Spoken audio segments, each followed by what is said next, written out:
No! Oh, epic fail. Oh my goodness. I am so sorry, guys. There's like five of you.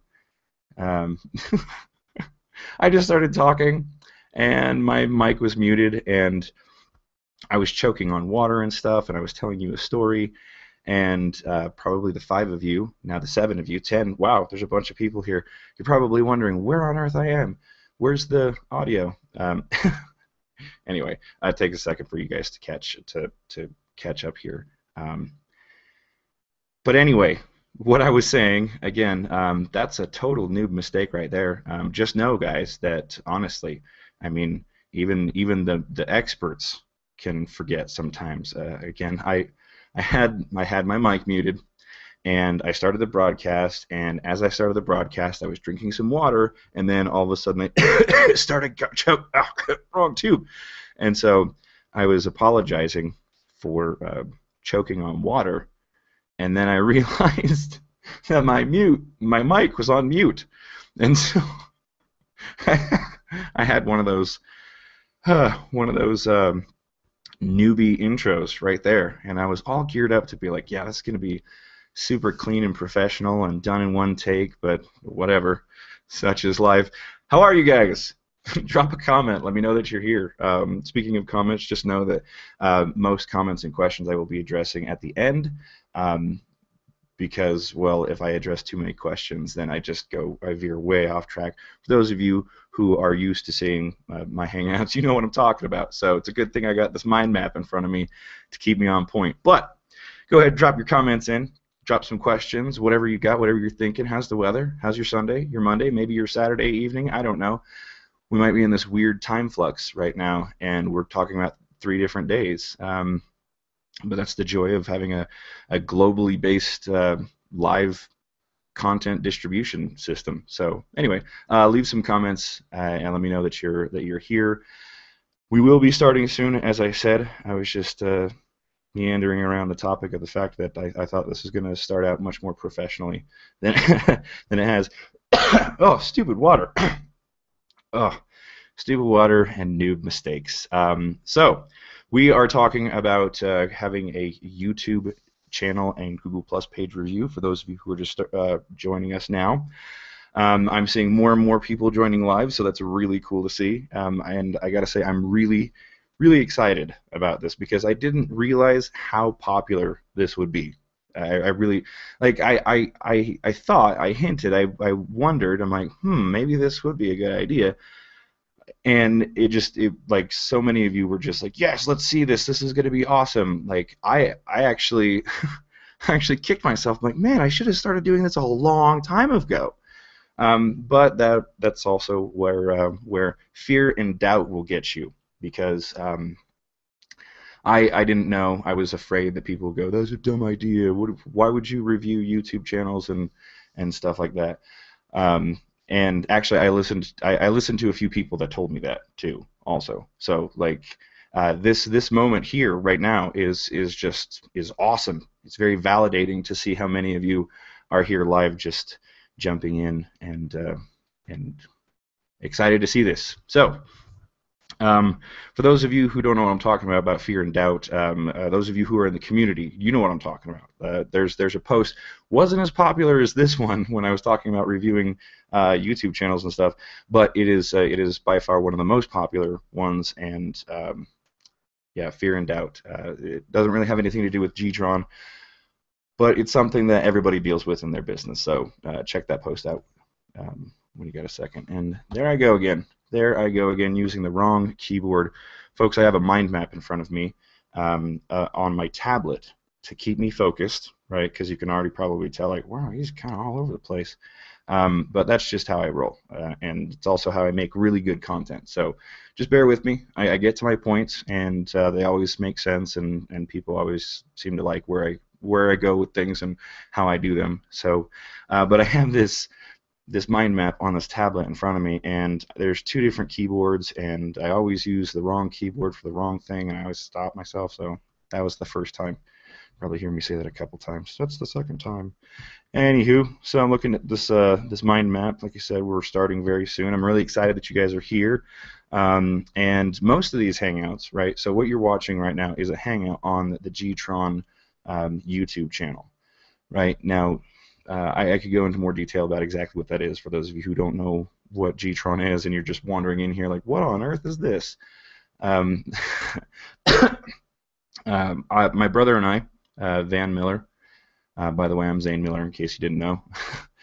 We created a Google Plus community. We run a video marketing company, and we realized there wasn't enough like social places like Facebook and Google Plus where there's a community where we can talk about Google Plus and Hangouts and AdWords for video and YouTube. This video is actually public. This post is public because I saw that there was so much interest here. But most of these videos are for the community. In fact, I have for every maybe one public video on this channel, I have probably like 20 or 30 unlisted videos that I share specifically with the community, because again, that's the community that my brother and I decided to create, because we didn't see a lot of social communities out there discussing Google Plus, Hangouts, YouTube, and AdWords for video, and that's what we use in our business every day.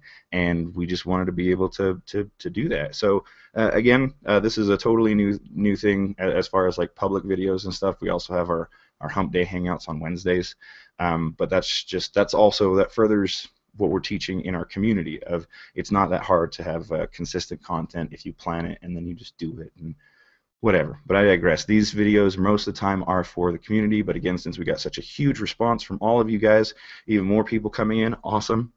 Keep dropping those comments.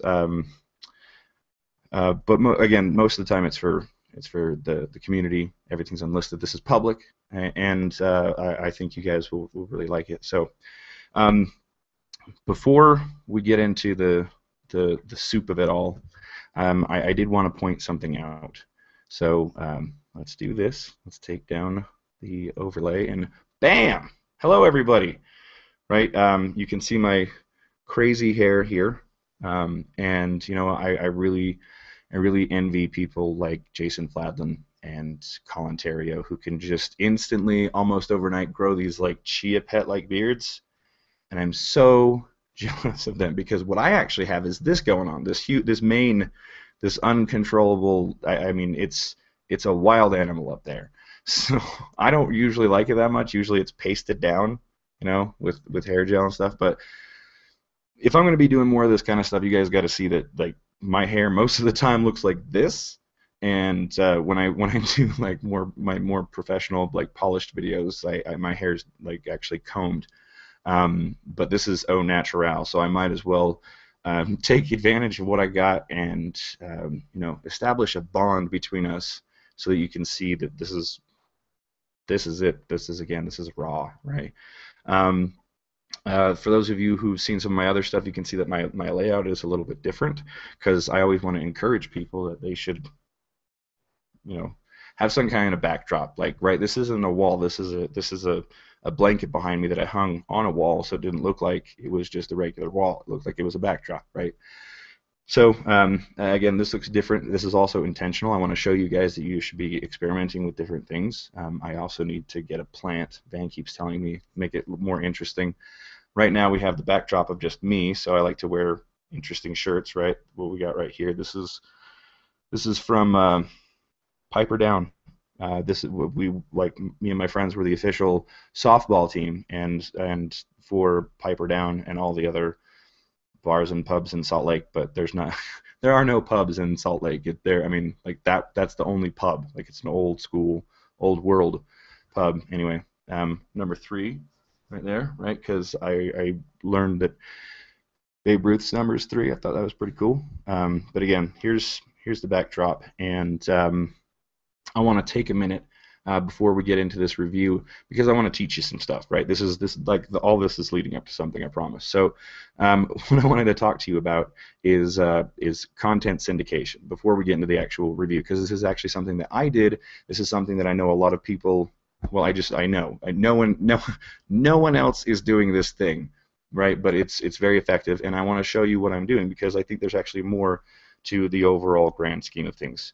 right? There's more that can be done. I think I'm only scratching the surface, but in order to get to the point where you guys want to watch this anyway, let me get to the point that I want to get at, so I can actually teach you something that you probably, again, have never seen or know about.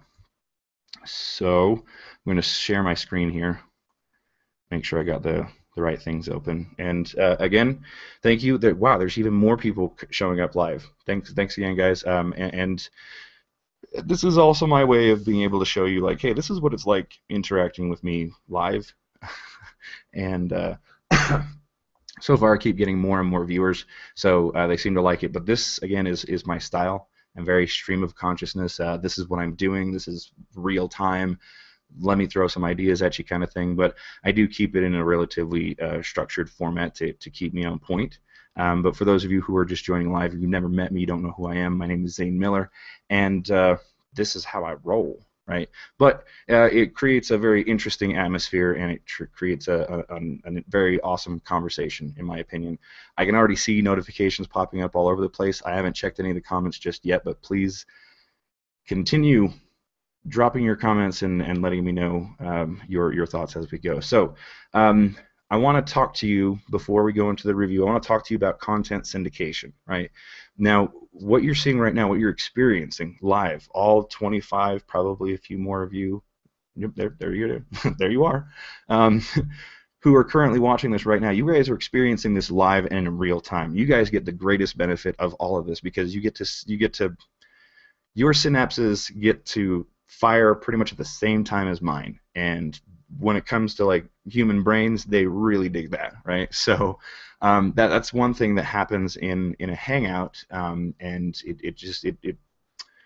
it breaks down so many barriers. It's not even funny, right? Like, I mean, just by doing a hangout, you go past so many bullshit meters. It's not even funny. Like, there's just, well, I could go into it more, because I've been learning a lot from Colin Terrio and the paid membership that I'm a part of, as well as his show, but I don't want to digress too far. I mean, there's a lot of reasons why Hangouts are so incredibly effective, and we haven't even scratched the surface of exploring how effective they can be, right? So you guys are seeing this in real time, and the main focus here is to always try and get people on live. Like, think about a webinar, right? You always want people on live because you get that interaction, but all the money is always made in the replay, right? Or at least that's what I hear. But the replay is only as effective as the live broadcast, right? So you need that kind of give and take.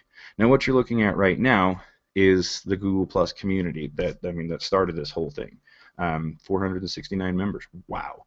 Like, just earlier today it was like at 430, and then I started syndicating, and now we're at 469.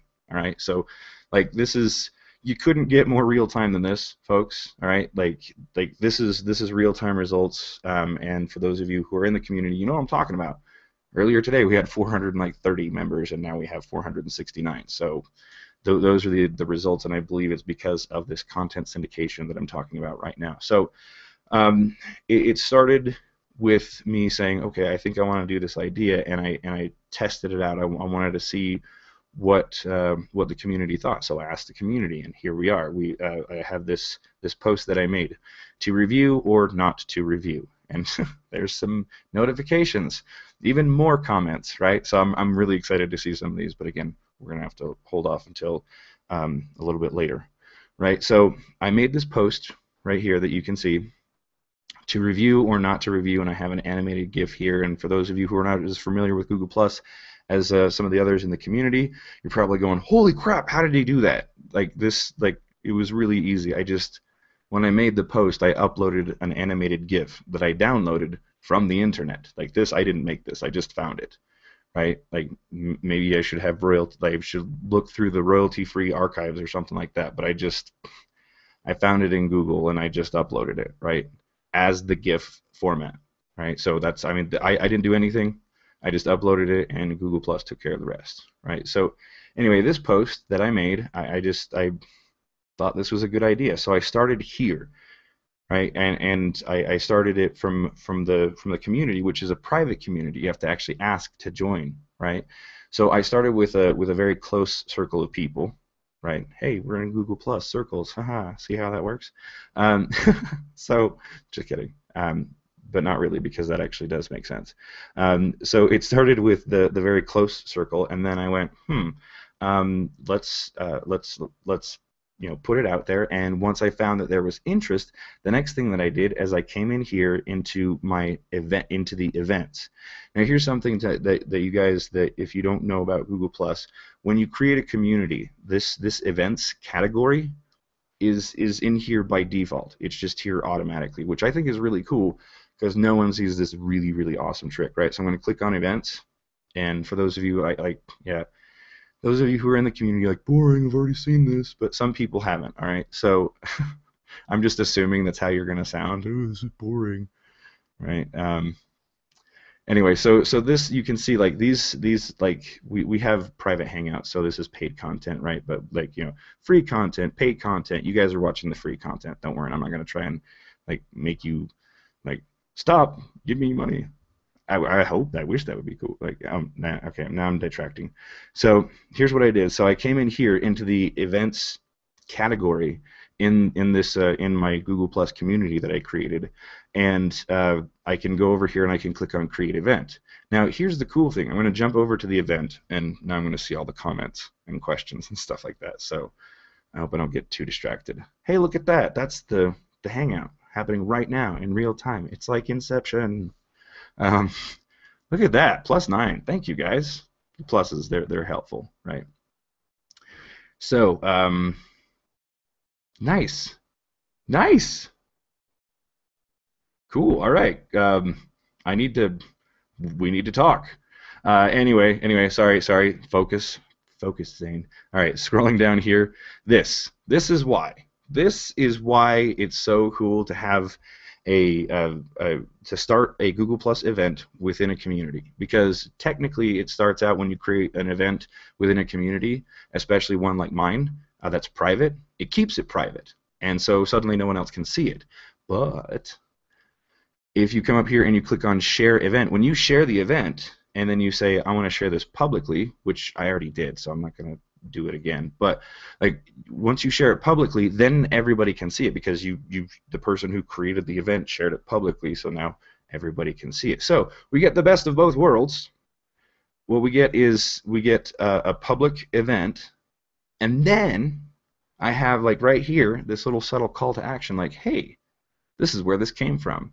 Like, if there is anybody who is watching this who is not a part of the community, you might stumble across this and go, hey, what's this all about? And boom, I gotcha. I'm just kidding. So they end up here. Actually, you don't see this screen. What ends up popping up is that it says you need to ask permission, and then, like, I'm right behind the other door, just like, approve, go. Like, okay, maybe I'm not. It makes me sound kind of desperate, but I mean, like, whenever I see it, like, it pops up on my phone, it pops up on my email, pops up on my computer, like 18,000 notifications. It's like, hey, somebody wants to join the community. I'm like, all right, cool. So it's really easy to add people. So most of the time, like, within, like, minutes, unless I am unconscious, I'm sorry, like, I can't do it in my sleep. Maybe Google will develop technology later that, like, I'll be able to, in my dreams, like, yes, you're approved, but we're not there yet, unfortunately. Got to start with Google Glasses or something like that. So you guys saw, like, it started with the very small circle, and then I put it out to everybody, and I said, what do you guys think? And I got a good response. I was like, hey, all right, cool, all right. I patted myself on the back. I was like, okay, validation. Like, you thought this was a good idea. You were afraid that people would make fun of you for it, and then you didn't take action on it, but now you're doing it, and it's working like you thought it would. Actually, sorry, way better than I thought it would, actually. So I threw out the idea. Everybody started getting really excited about it, and I went, okay, let's widen the circle a little bit. So I created a Google Plus event, but not just a Google Plus event. I created a Google Plus event within my community so that I could get that little call to action down at the bottom, right? And yes, technically it creates it as a private event because my community is a private community, and you have to ask to get in, but as soon as I went to the event page, since I created it, I could click share, and it would allow me to share it publicly. So because I shared it publicly on my profile, then ta-da, now it's public to everybody. Everybody can see it. Everybody can join, right? So that brought it from a private event to a public event.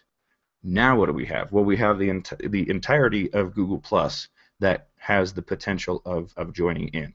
But that also means that even if you don't have a Google Plus account, you can still, like, right? So let me do this. I'm going to pull up a new incognito window, right? And actually, let me make sure this is nice and easy. Oh, hey guys. Okay.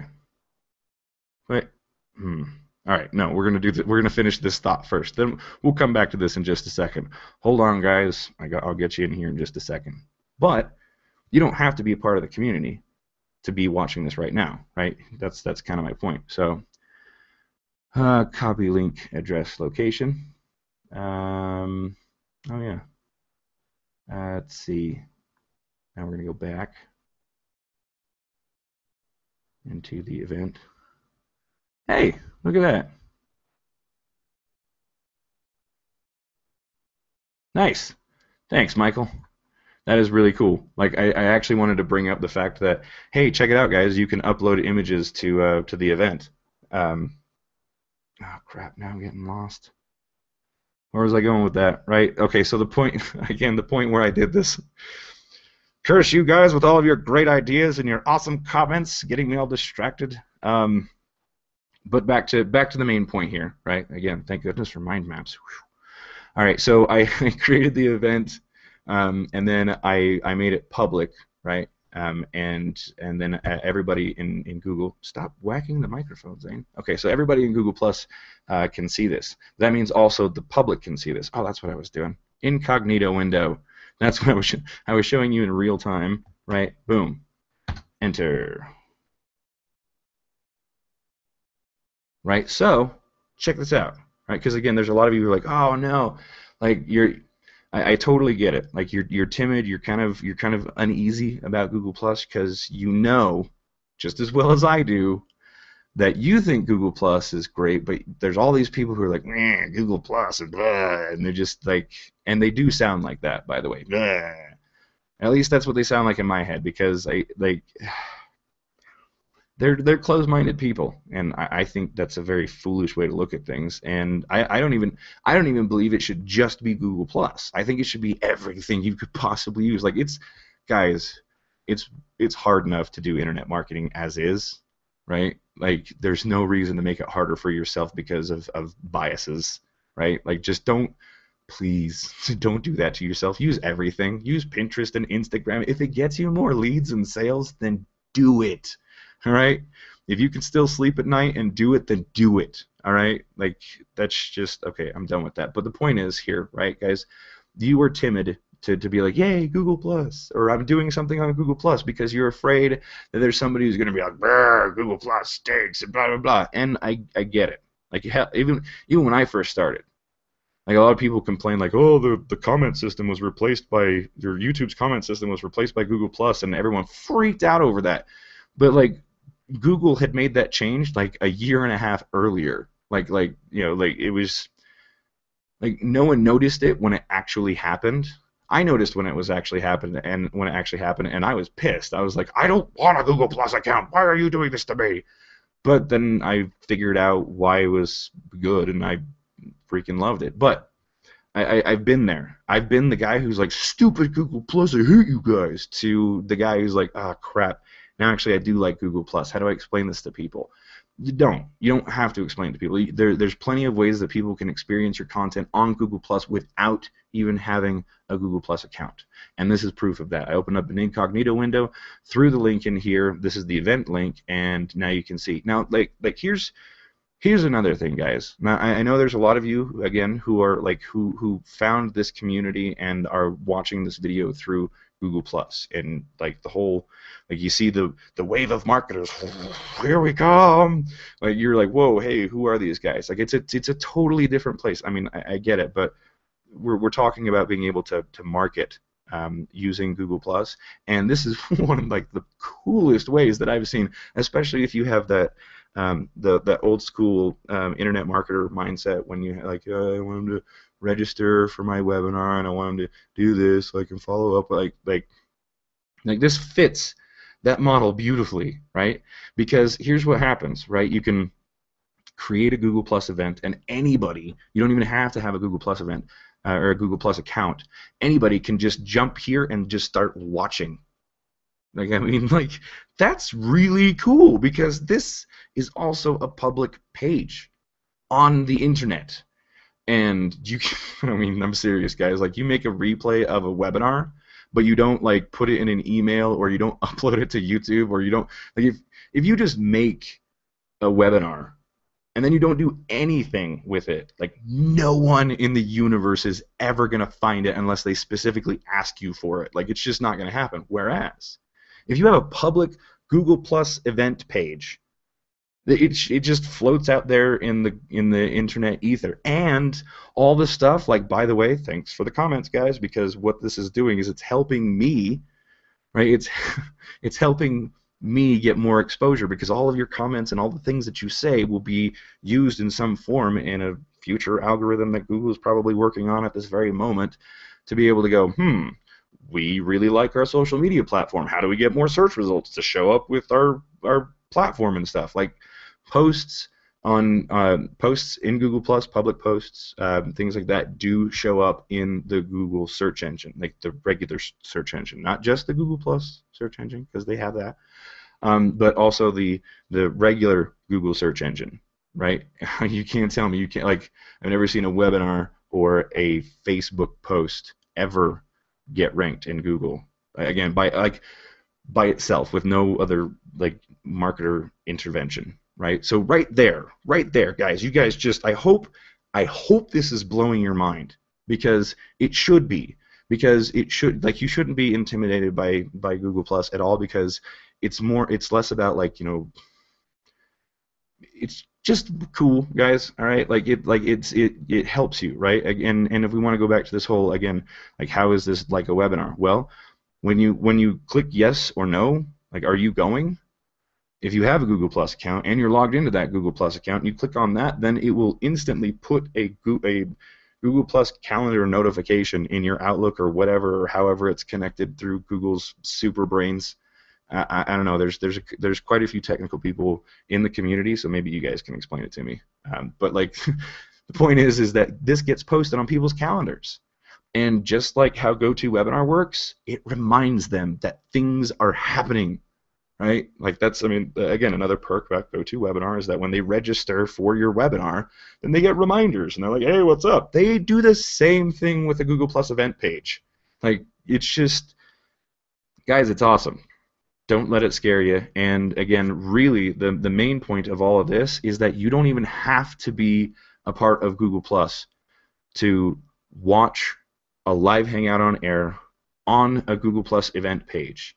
So you could take this link right here, kind of like I did, and you can put this in an email and send it to people and say, I'm doing this thing, come and check it out, right?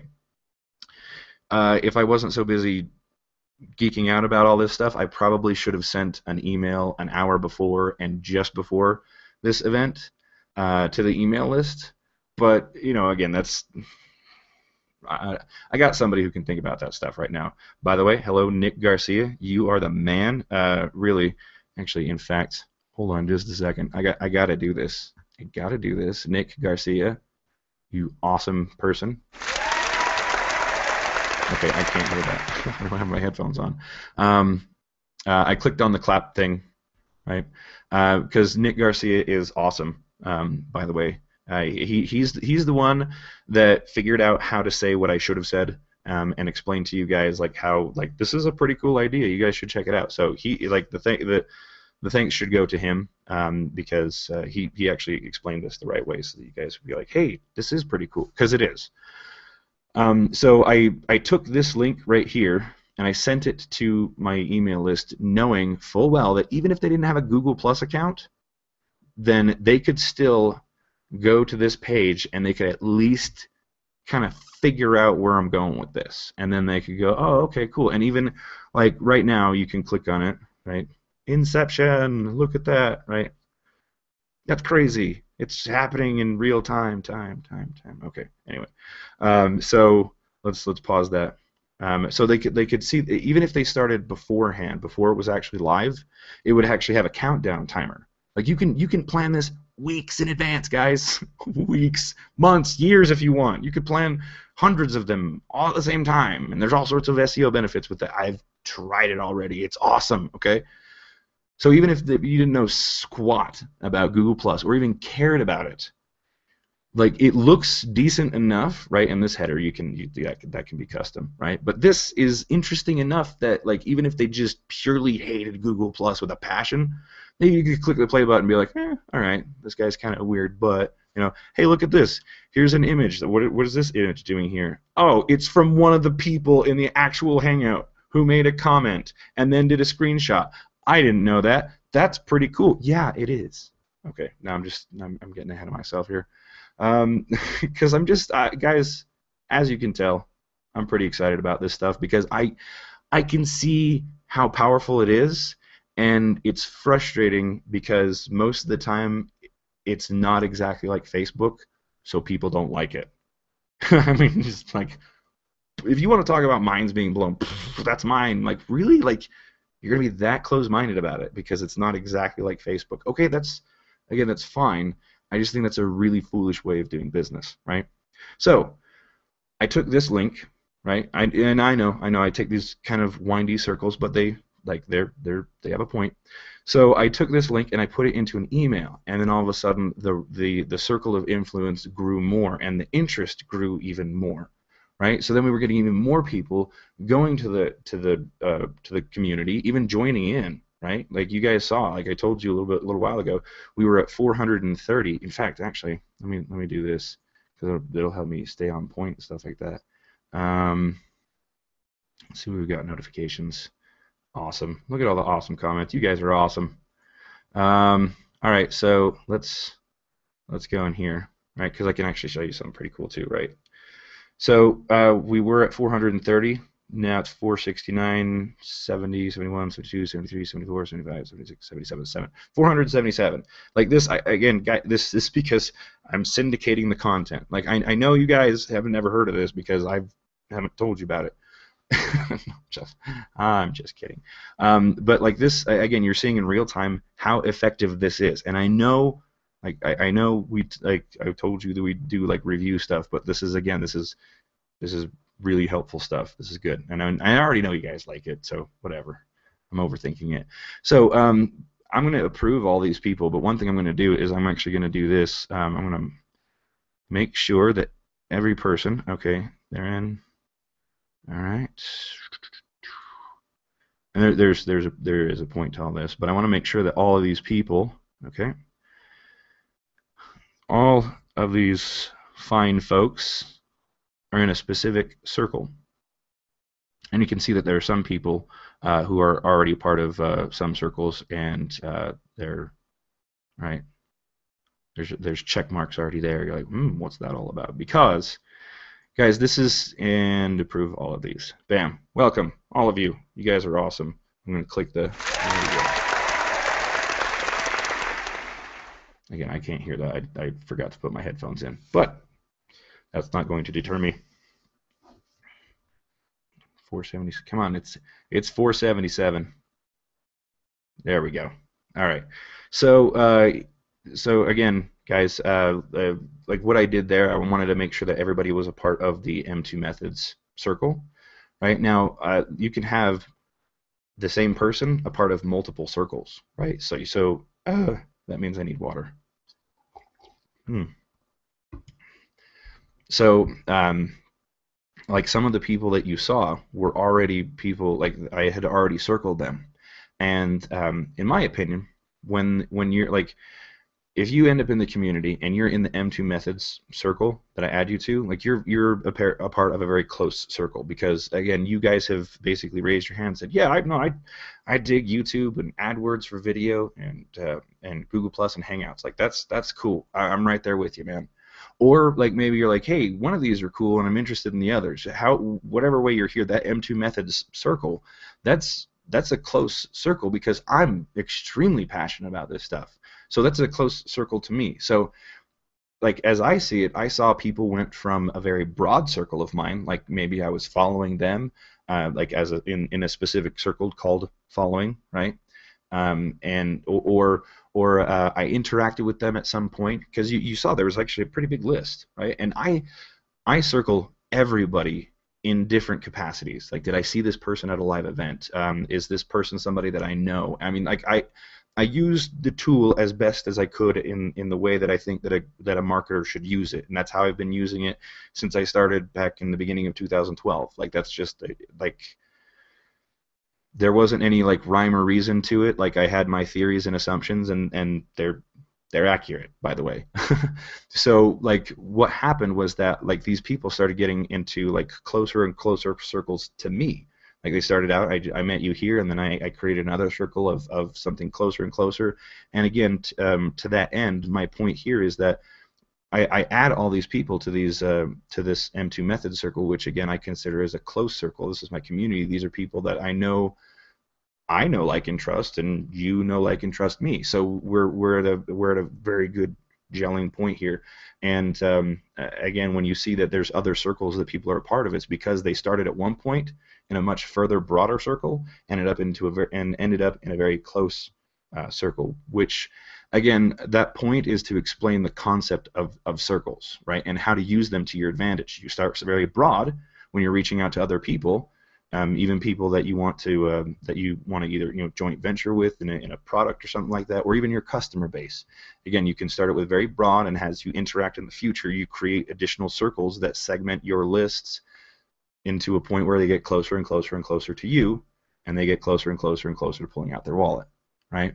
So let me know if that makes sense, because I went off on a little bit of a tangent, but I wanted you guys to see, again, it's a great learning opportunity for you guys to see how I use Google Plus and circles, because really that's the best way that I can teach you guys. Like I can show you plenty of other examples, but like what good is that? Like I can't vouch for that. I can't say this is exactly why, right? So I can give you your theories and whatnot, unless I can show you exactly what I'm doing. So again, back to my point here with the live event and how I brought people into the community. That's all awesome. We can all give Zane a high five later for that. Oh, wait, I went back to the wrong place. But Vicky, right? Cool peeps. She bought a product of mine, bought 2 products of mine, and I already added her to a circle, right? So there you go. Again, like there's a quick brief overview of like a bunch of Google Plus circle work that I did, like, but it's there, right? She was a customer. We connected. I thought she was cool. Like, obviously, I thought she was cool because she's in a circle called Cool Peeps, right? So let's get back to this event page and what I was doing with that, because I emailed it to my email list, and bouncing back to the page, and it didn't matter. It doesn't matter if they have a Google Plus page or not. I know I went down that hole for a little while, but a lot of people do get very confused when it comes to what exactly Google Plus can and can't do, because what it comes down to is that Google Plus can do a lot, so it's easy to get stuck and confused, right? So after I did the email thing, I went, how else can I do this? Holy crap! Now this is a plus 16. You guys are awesome, right? So oh, right. Like when I shared the event publicly, it shared automatically to my Google Plus page. So let's go over there. And again, you guys, I feel confident that you guys are getting a lot of good content out of this. Again, we will be getting into the review of the YouTube channel, and if you guys are watching this as a replay, then just fast forward. So. Anyway, so here's what I did. I don't want to go to my home stream. I want to go to my profile. All right, my awesome Voltron GIF. Again, you can see that I kind of nerded out with this whole G-Tron thing, right? If you're curious about how that works, just go over to the community, right? And then in the About section, there's a little Easter egg down at the very, very bottom. It says, "Hey, you wonder how this happened?" There's a link. It'll take you there. So anyway, I digress. So what you're looking at right now is my personal profile. You don't have to use your personal profile when it comes to Google Plus. In fact, you can just make a personal profile and then just create a Google Plus page and have that be your Google Plus presence. You personally do not have to be on Google Plus. Of course, Google Plus prefers it that way, but you can just be like, forget personal profile. I'm just going to focus on the page. But you got to have a profile to create a page, right? Now, personally, me, I'm a personality marketer. If you couldn't tell, I basically market through like who I am, right? It's like my marketing is a part of me, and I am my marketing and whatever high-minded stuff, right? So like I have no problem with saying, hey, here's a product that I'm selling, or here's a product that I think that you should buy as somebody else's. I got no problems with that because I think I keep a good balance on this. So what you're seeing right now is I'm viewing my profile as myself, and you can actually see that I have two of the same posts, and you're like, whoa, what's that all about? You don't want to spam the crap out of your profile. No, you do not. So what you're looking at, I'm looking at this from my personal point of view of my profile, right? You can actually see that this post says shared publicly and this post shares privately. So when you're looking at your profile through yourself, you're actually able to see all of the activity that you're doing and not just what the public sees, right? And depending on the relationship you have with the people that you are in circles with or in communities with will depend on what they see on your profile. Right? Mind-blowing. I know, right? So when I click on public, this little drop down here, right? So this is what the general public sees, right? So they only see one post of me sharing this, right? Because it's me publicly sharing it, and this is also what made the event basically public in general. Because again, I'm the one that made the event, so I made it public. So therefore, Google Plus sees it as, oh, okay, he says it's cool, so everybody can see it. But until I shared the event, since I created the event through the community, right? If you don't know what I'm talking about, just rewind. But I created the event through the community, and then I went and I shared it publicly so that the community could see it, the public could see it, and those who are not in the community could see that little link down at the bottom, like, hey, this is where this was created from, and maybe get a few more people in the community that I otherwise wouldn't, simply because I created it in that way, right? Again, if you're like, wait, what are you talking about? Just rewind. You'll see what I'm talking about earlier. So, again, back to this. This is what the general public sees. But again, if you are in a specific circle with me and I've interacted with you through that circle, or again through the community, even though you're viewing my profile publicly, you will see different like interactions in like the profile and whatnot. Let me see. I don't know. Do I have an example? I guess technically, like this one right here, this was also shared in the community. So you would, like on my profile, you'd see shared publicly and then also shared in the community. So you'd see like two posts. So again, I want to show you this so that you guys can see that it's just different, but still really super effective. And pull your head out of the Facebook hole and look at the big picture, because when you look at it, Facebook operates a certain way, but so does Pinterest and so does LinkedIn, and you got to actually kind of look at the tools that you're using to understand them, and if you understand them a little bit better, you can use them more effectively, right? And so this is again kind of the point of why I'm going kind of meandering down this rabbit hole, but I'm going down this rabbit hole because I showed you that it works. It's actually happening right now in real time, that you're seeing more and more people joining the community, right? And I even haven't told you guys to subscribe yet. Jeez, like, awesome effect on this one. So again, thank you guys for bearing with me. I know I started like seriously 45 minutes ago, and we haven't even touched the review.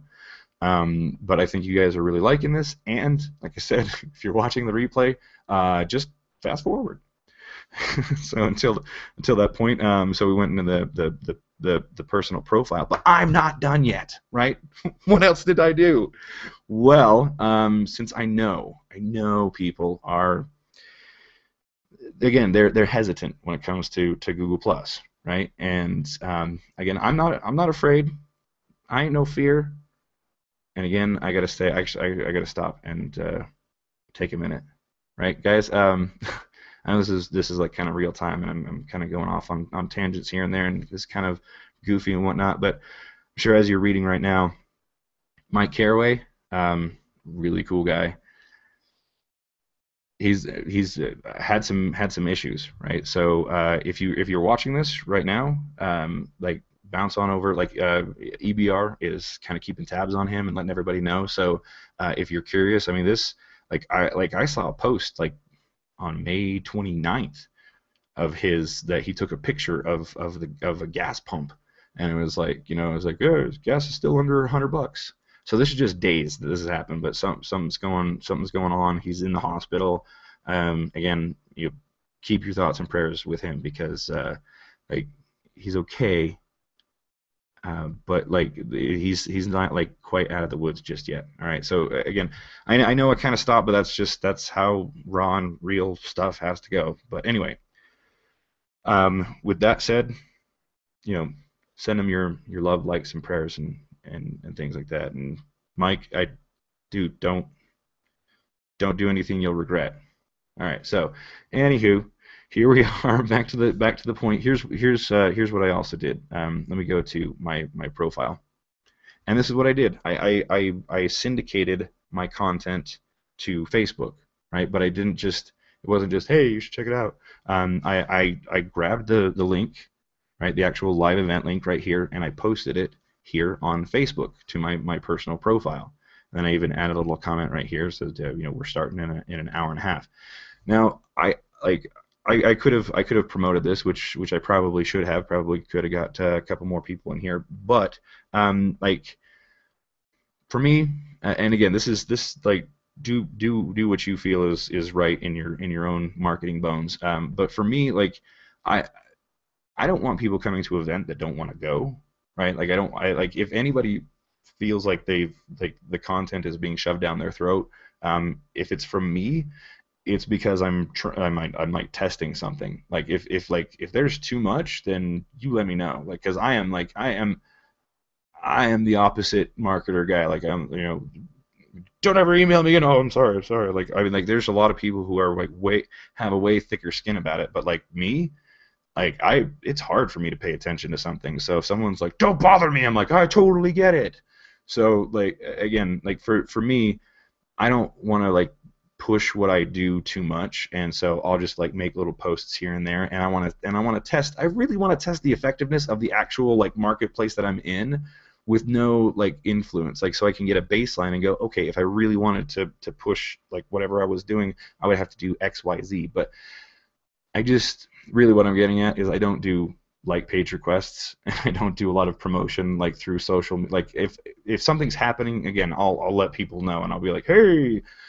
But like I don't send like page requests and things like that on Facebook because I think it's really obnoxious and it's not really a true way, in my opinion, to test the effectiveness of a marketing campaign. So this, interestingly enough, didn't get a huge response on like Facebook, like as you see here, like there's not like a whole lot of people going like, yeah, all right, cool, not a lot of feedback, but I did get a message, right? I got a message from a guy who's now in the community named Tommy Powers, and the dude's got some really great stuff when it comes to AdWords for video, brilliant stuff. So I mean, like here's a shout out to Tommy Powers. Like his course is great. I've already gone through it. There's a plug for Tommy Powers. But the point is that when I posted this, he saw this in the news feed. He had no idea about my group, and now he's in the group, right? So you may not always see it, and you may not get like a huge response of like, wow, this sounds really cool, but you should post it on your profile and see even this. Like actually, what I didn't even post the community, right? Or not the community. I didn't post to the event page. Instead, if I click on this, you see that this is the page, right? Because Google's all about making web pages, right? So this is like just like when you create a YouTube video, it creates an actual web page. This like Google Plus does the same. When you make a post, it's also its own Google web page. I mean, I guess you could say the same for Facebook, but like my point is like this is like the specific post, right? Like I went to the post and I clicked on this, the 12:17 p.m. When you click on that link, it takes you, right? See, like there we go, right? So this is like when I shared the event page on my public personal profile here, I also got the chance to write a comment, right?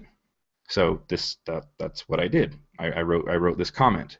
So then I took the URL of this page and posted it on my personal profile, and that's where you can see. Oh, hey, thanks, Christopher. See, that's what I'm talking about. Real-time interaction. He probably saw, hey, there should be a comment on there. And now here he is. Thank you, Christopher. Right? So, yeah, seriously, guys, like if you're not, like, again, if your brain isn't ing right now, I need that as a sound effect, by the way. If your brain is, then I'm sorry. Then Google Plus cannot sway you. Like, you are a steadfast Facebook marketer, and I bid you adieu. Like, it was a fun hanging out with you for an hour, but like if this stuff ain't blowing your mind, then like I'm sorry, nothing can. That's it. As you can tell, I'm kind of in a goofy mood today. But we are getting to the end of this so that we can actually get into the review of the YouTube channels, which is why you're actually here. So I shared on Facebook, and I shared this post specifically, right? Because why not? I wanted to run a test. I wanted to see like the difference between like, hey, what if I shared the page, or what if I shared a post specifically, or what if I shared an event page? Like, I don't know. I gotta research that more, because I just don't know. I'll let you know, right? So the last thing I did, though, is that I shared with other social groups, right? Again, I do not fear the Facebook. I am not a Google Plus marketer. I am a social media marketer, and heck, I'm not even that. I'm just a marketer who tries to use every possible direction he can, right?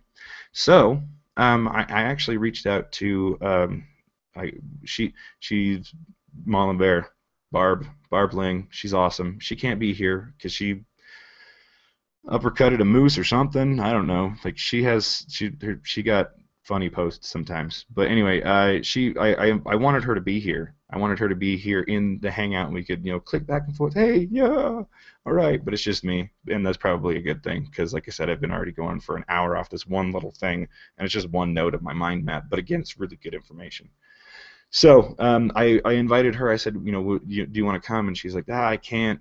These mooses that I'm fighting all the time, like I can't. So she laid up in her bed or something like that. So instead, she said, but it's totally cool if you post in Perking Up Profits. So I'm like, syndication mode, here I come. And like I said, you already, like, spoiler alert, you already know what's going to happen here. Right? Am I spelling Perking Up Profits? No, I'm not spelling it right. Come on, Zane. Here's the pinned post, and there I am. I posted an hour ago, right here. And we've already got, oh, look at that. She's so nice. So that's the last place that I shared it, was in the Perking Up Profits group, because I knew that even if you didn't have a Google Plus account, in fact, I even pointed out here, right?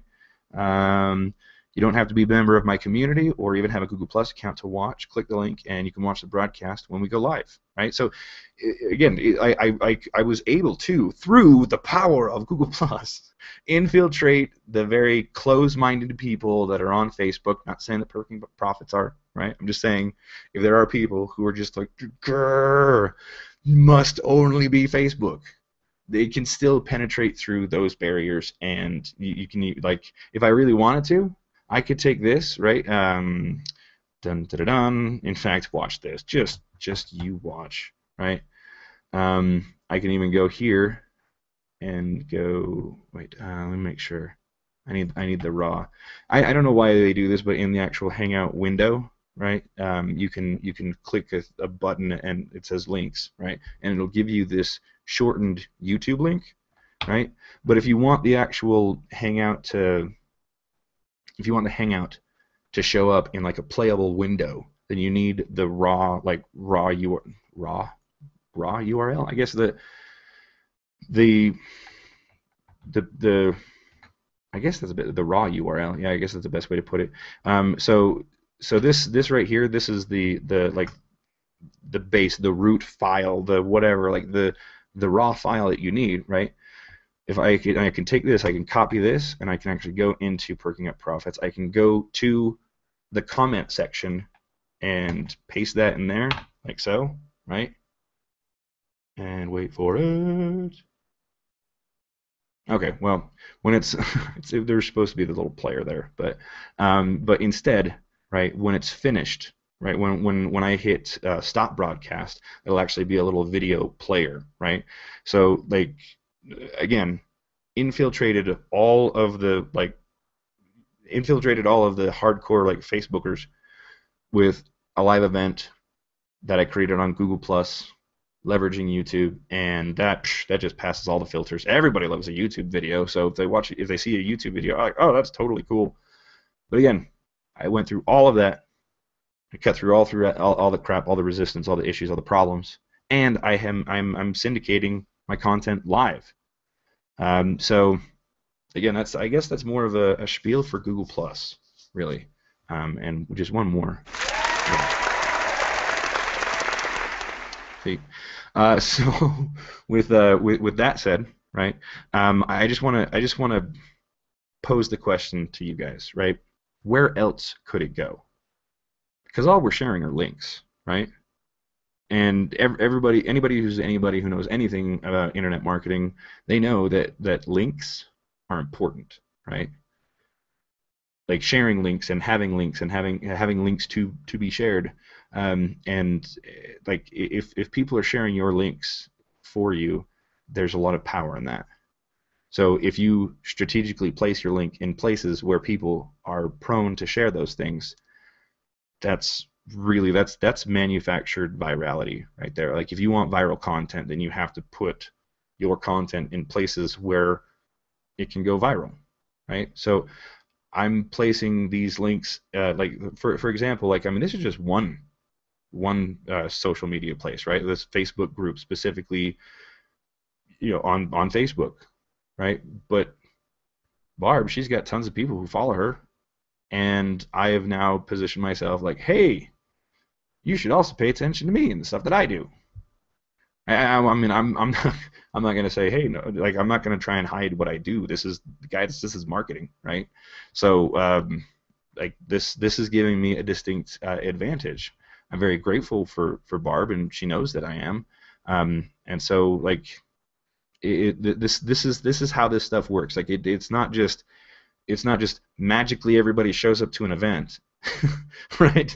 They don't just like, hey, I'm here. Like I thought, like I kind of figured I should start searching Google Plus for content exactly like yours at this exact time because probably something cool happening. Like that doesn't happen like that. Now the name escapes me, but again, since I've got this, I'm obsessed with Colanterio's content. He talks about Saint Aquinas. I probably butchered the name, but he points out that to convert people, you have to take them by the hand and lead them. So here we are. But again, these are all things that I think are very helpful, and I think that they're things that I know everybody's going to be using in the future, right? Because I called it with YouTube. I also called it with Hangouts. So I feel confident, I feel qualified to say things like, yeah, you're really going to like Google Plus and it's not going anywhere. So with that said, I want to encourage you guys. Let's go ahead and unscreen share. Hello, welcome. There's a whole bunch of you. The last time you saw my face, there was only like a handful of you. So again, my hair is a little crazy today because, well, I've been really very busy, and this is kind of the natural look that I've got anyway. So if you're wondering, like, I wonder what he looks like when he's just working, just this, right? Most of the time when you see me in a video, my hair's actually like combed and it's like pasted down because, well, it's either this or pasted down. But I want to encourage all of you guys to leave your comments, right? If I had a little graphic here, I would have already put it in here. Be like, hey, leave your comments. But you're already doing that, and I would also request that you leave the comments on the Google Plus page because that's where the Google Plus event page because that's where everyone's at right now. And we are about to get into the actual review aspect of all of this. We literally took an hour to explain that whole thing, which was just a small note about Google Plus and how I syndicated this content. But again, if those of you who don't like it, then just fast forward to right here, timestamp. Right. No, I'm going to use that, by the way. For those of you who geek out about YouTube as much as I do, and you know what timestamps are, you know, like that was cool. All right. And really, like I'm high fiving myself on that one. So we're getting into like the review portion, but I want to take this opportunity to ask you guys to not only comment on the Google Plus page, but once this is a replay video, like this is a public video, so please leave your comments in there because it's one of those things that helps this YouTube channel. And while I like the majority of the videos on this channel are actually unlisted videos, because most of the videos are meant for people in the community, in my free community, also in my paid community, but those are private videos. The videos that I do that are public are also meant to try and get you guys to come and check out the stuff that I do. So please, in addition to your comments on the event page, also comment on the watch page as well, the one that you're watching right now. Tell me what you think. Tell me what you think of the ideas that I got. Think I'm full of crap? By all means, go ahead, because it only helps me even more. So even if you think I'm full of crap, go right ahead, because that's just going to keep helping. Like if you really don't want to help me, then just don't say anything. And then I don't have to listen to you. So anyway, comment and also subscribe. Right, subscribe. There's a button somewhere. I could probably like pew pew or something like that. The links below also, things like that.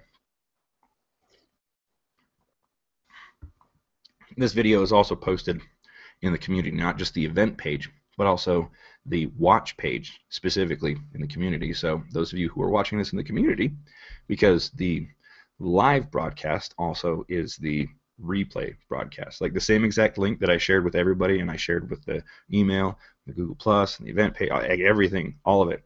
It's all the same link, right? The live link and the replay link are the same thing. So everywhere that I put the live link, the replay link is also there, and YouTube and Google consider that a backlink, right? See, we're going with it. Like imagine having a YouTube video that once it becomes a YouTube video, it already has like thousands of backlinks to it already. Like by competition, like it was nice while you were here, but I just decided to just punch you in the face, and now I win. So right, so like content syndication isn't just great for just like, haha, see, I'm bringing it back, right? Content syndication isn't great just for the live event, but also for the replay, the afterwards, because that's also where things really convert, right? A webinar is only as good as its replay. Maybe I don't think that's a thing that people say. Maybe it is. Maybe it's a thing that I say. But but like you do a live webinar, but like you make all the money on the replay, because that's when the majority of people are actually watching it and taking time to consider it and other psychological things and situations. So when you create this, a live event like I'm doing right now, you also have the replay afterwards, all the ancillary traffic that comes from that. But when you post it in relevant places, right, like the Facebook group Perking Up Profits, right? Like Barb knows me, all the people in her community know me. Like it's not like this is the first time we've ever hang out or talked or anything like that. In fact, a lot of the people in the G-Tron community came from the last time we did a similar syndicated type event in her group, right? So like it gelled well, right? So people also see that and they respond well and they comment, and it makes the public version of this Hangout / soon to be YouTube video more effective, right? So like the point to all of this is that you want to consider like not just the immediate, like what's happening live right now. You also want to consider what's happening in the future, because like especially we're prone to this in the internet marketing world, where we have these launches, like at all this content builds and builds and builds to the point where you get to this point where it's like buy stuff, and then it just goes nuts or falls flat. Like it's with a launch model, either you take off or you don't. Like you just like, and like there were plenty of times where I was like, wow, that launch did so well, holy crap, mind blown. And then like I did like way better at a future launch, and I was like, I can't even, how dare I think that was an effective launch before, because that was just crap compared to this. Point is that you get better at launch models, and you get better at launching the more that you do it. But when it comes to Hangouts and YouTube videos and stuff, the internet marketing launch model is kind of, I don't want to say it's not a good fit for it. It's just one of those things that like Hangouts and YouTube videos. Stop hitting the mic, Zane.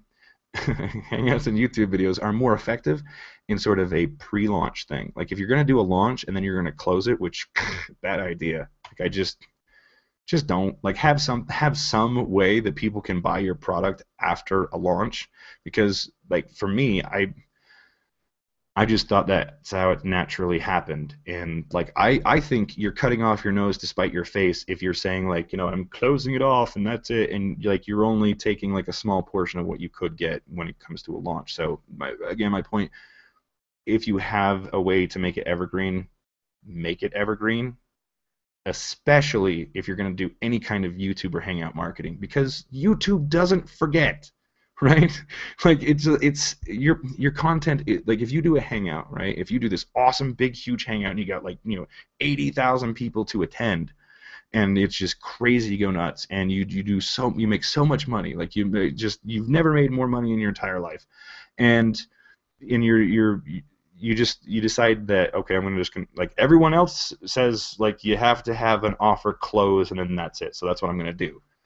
But YouTube doesn't forget that, and you just keep getting more and more people going, wait, like I don't understand, this is totally out of context, like you said you had this thing and now I'm watching it, I can't see it. Like I believe the reason why a lot of evergreen, like potentially evergreen products are not evergreen is because people feel that's the only way to do things, that you have to say, okay, launch model over, I can't sell the product anymore. And they don't even give themselves the opportunity to continue make money off of that product. And then they just go right into the cycle of affiliate products and things like that, which isn't bad, but you're leaving money on the table. And like I think the model with webinars and things like that, like if they had a public platform like Hangouts do, they would be totally there would be so many like short-sighted launch business models that would be completely like revolutionized if they considered the fact of like, what if somebody watched this video 6 months from now?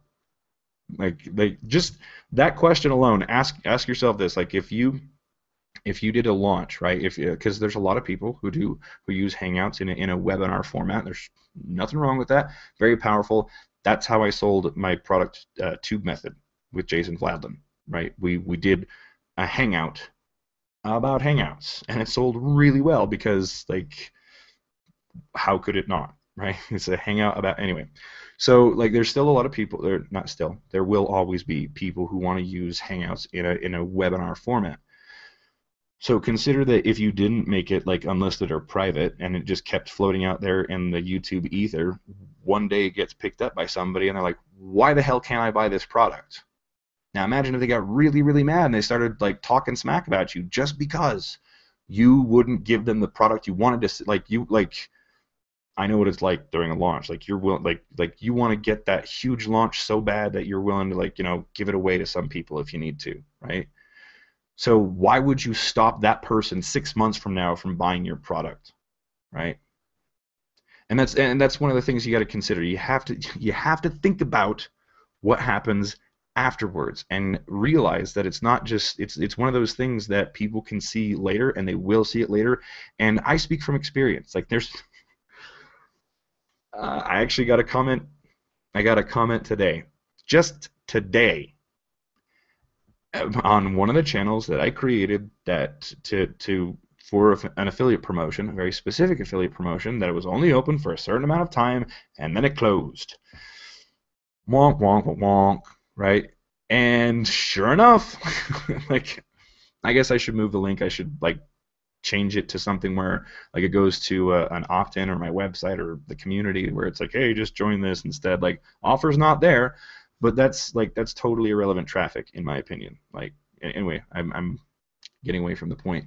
My point is that this person left a comment on the video going, when I click on the link, it says that this offer's closed. When can I get this? I really want it. Right? Like, why would you do that to yourself? And again, I believe it's because it's partially like we're sort of like marketers are kind of just trained to be like that. And part of it is because I don't believe, like the whole reason why we talked for an hour about Google Plus and stuff like that is because I don't believe that people realize the power that they actually have. And if that were the case, there'd be way more people in Google Plus, and I personally, with my products, would have way more competition. So it's not that bad. Um, so uh, again, you should subscribe. You should subscribe to the channel so you get more of this craziness and join the community. Right, you should totally do that because it just makes the points that I've been making so far that much more valid. So let's get into this. Right, we want to talk about reviews, reviewing some YouTube channels. So I'm going to go ahead and I'm going to share my screen yet again. And we can actually dive into the content you guys came here to see. So let's go ahead and get into the screen share. And where are we at? Which one? Nope. Actually, this is the first thing that I want to show you right here. What on earth is this? This is a PDF. Is it my PDF? No, it's not. I wish it was, because that would mean that I was YouTube. What you're looking at is the YouTube playbook. Now, I am also not going to pretend that I know everything, or that like every single one of these ideas that I have are my own. I think the best place to go for anything is the source, which is YouTube, and this is YouTube's playbook. This is for content creators. They also have one for advertisers, and you should look at both of them. You should consume both of them, and this is one of those PDFs that they actually update multiple times a year, if not, or at least once a year, if not multiple times a year, right? And as you can see, there are even mentions of Google Plus, right? So again, this is the YouTube playbook. I'll have a link in the description. I don't have one right now. Worst case scenario, go to Google and type in YouTube playbook, and there will be a link. You can either click through it on the web, or you can actually download it as the very PDF that you're looking at right now. And yes, it does say 3 of 92 pages. It's long, but it's not that long, right? There's a lot of pictures in here, right? And we're not going to actually be going through like any of the actual PDF here. I just want you guys to see this as a point of reference. This is where I'm going with this. This is what I'm doing, because again, like, there's no better place than the source, right? So if I'm using this as my information base, then I can't go wrong. And that's how I've been teaching YouTube and Hangouts and stuff forever, right? Like, I'm not the expert. I can show you what I do, and if there's anything else that goes deeper than that, well, this is what the documentation says, right? Like, there we go. So point being, you're looking at this table of contents because really all well-done YouTube channels circle around 3 very important things. Now, I'll give you a guess. You're already looking at it, right?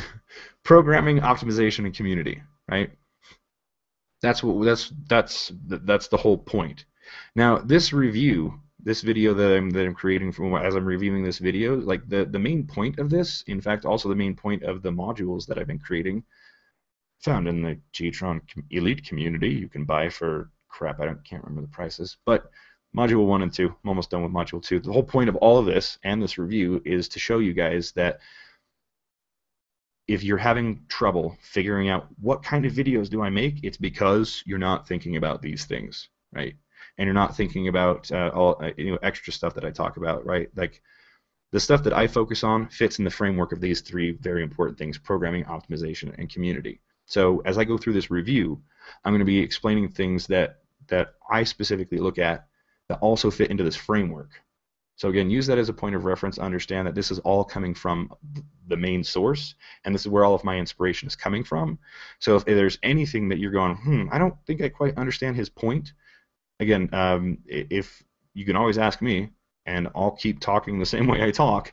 And if that's still confusing you, then again, just remember, consider the source. Where am I getting this from? I'm getting this from YouTube.com. I'm getting it from their Blogger. I think they own both of them.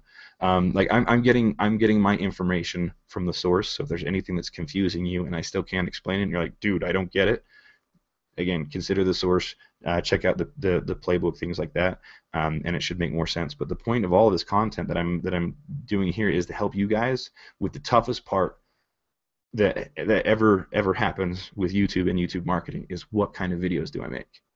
Because I bet you that if you knew that you could make $10,000 if you produced, like, not yourself, right, but you had to pay to make a $2,000 video. If you knew for a fact, if I make this video for $2,000, then I will make $10,000. Just you knew it, like all the numbers, everything, like the planets aligned, the heavens opened, and it was like, yes, you're gonna make this money. Then obviously you would do it, right? And you know that, hey, yeah, video is pretty awesome. Like, people are all about it, and I could go on and on about psychological studies and whatnot to expand on, like, yeah, video is awesome. Everybody loves it. Excuse me, get some water.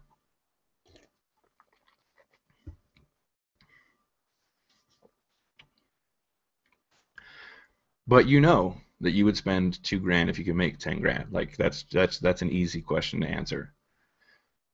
You don't always need that $2,000 video, but I promise you, if you understand these 3 points that you're looking at right now in this PDF, programming, optimization, and community, if you understand these 3 points and how they fit into your niche or whatever it is that you're doing, YouTube will pay you abundantly. Not specifically through YouTube. In very rare cases, yes, YouTube pays you, but you will always be generating revenue, and you will never, ever, ever, ever worry about what kind of video that you need to make, or if it's worth making a video, because you understand these 3 pieces, right? Did I hit it in your head hard enough?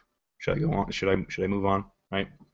These are the basics, guys. This is what the documentation says, and like I said, I will add the link to the playbook in the description later on. But really, when I look at this and I consider this, this helps me figure out who my community is, and really, like, what's the best thing to do when it comes to, like, what you want or what you need to do next. Well, you start with the end in mind. Now, most of you who are looking at this either you have no YouTube channel, you're thinking about having a YouTube channel, or you tried it. Either way, you're pretty much starting from scratch at this point, from how I see it, right? So from the very beginning, it's best to start with the end in mind, right? So as I see it, community, that is the end goal. Your own community, but you don't necessarily have to have your own community. Now, I urge, in fact, that's like what I do when I go through Module 2 of my paid content. Here's my plug. When I go through the Module 2, like, I actually create a community, because it's one of those things, especially if you want to know about Google Plus stuff and how to use it, like, you need to, like, do things with it. Even if you have no plans of using the community, just creating it helps you understand the concept, right? So, but when I'm explaining this to you, when I say community in this facet, and I say that you don't have to make your own community, like, what I'm saying, especially because of the leverage that you have with YouTube, a community is one of those things that you can create, or you can just influence, right? Like, this doesn't have to be like your people are following you specifically.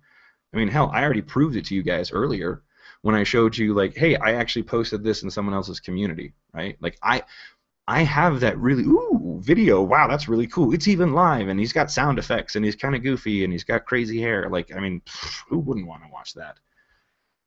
Obviously, all of you guys. But like, when it comes down to community in this sense, we don't necessarily have to put ourselves in a closed mindset of, like, I have to make my own community.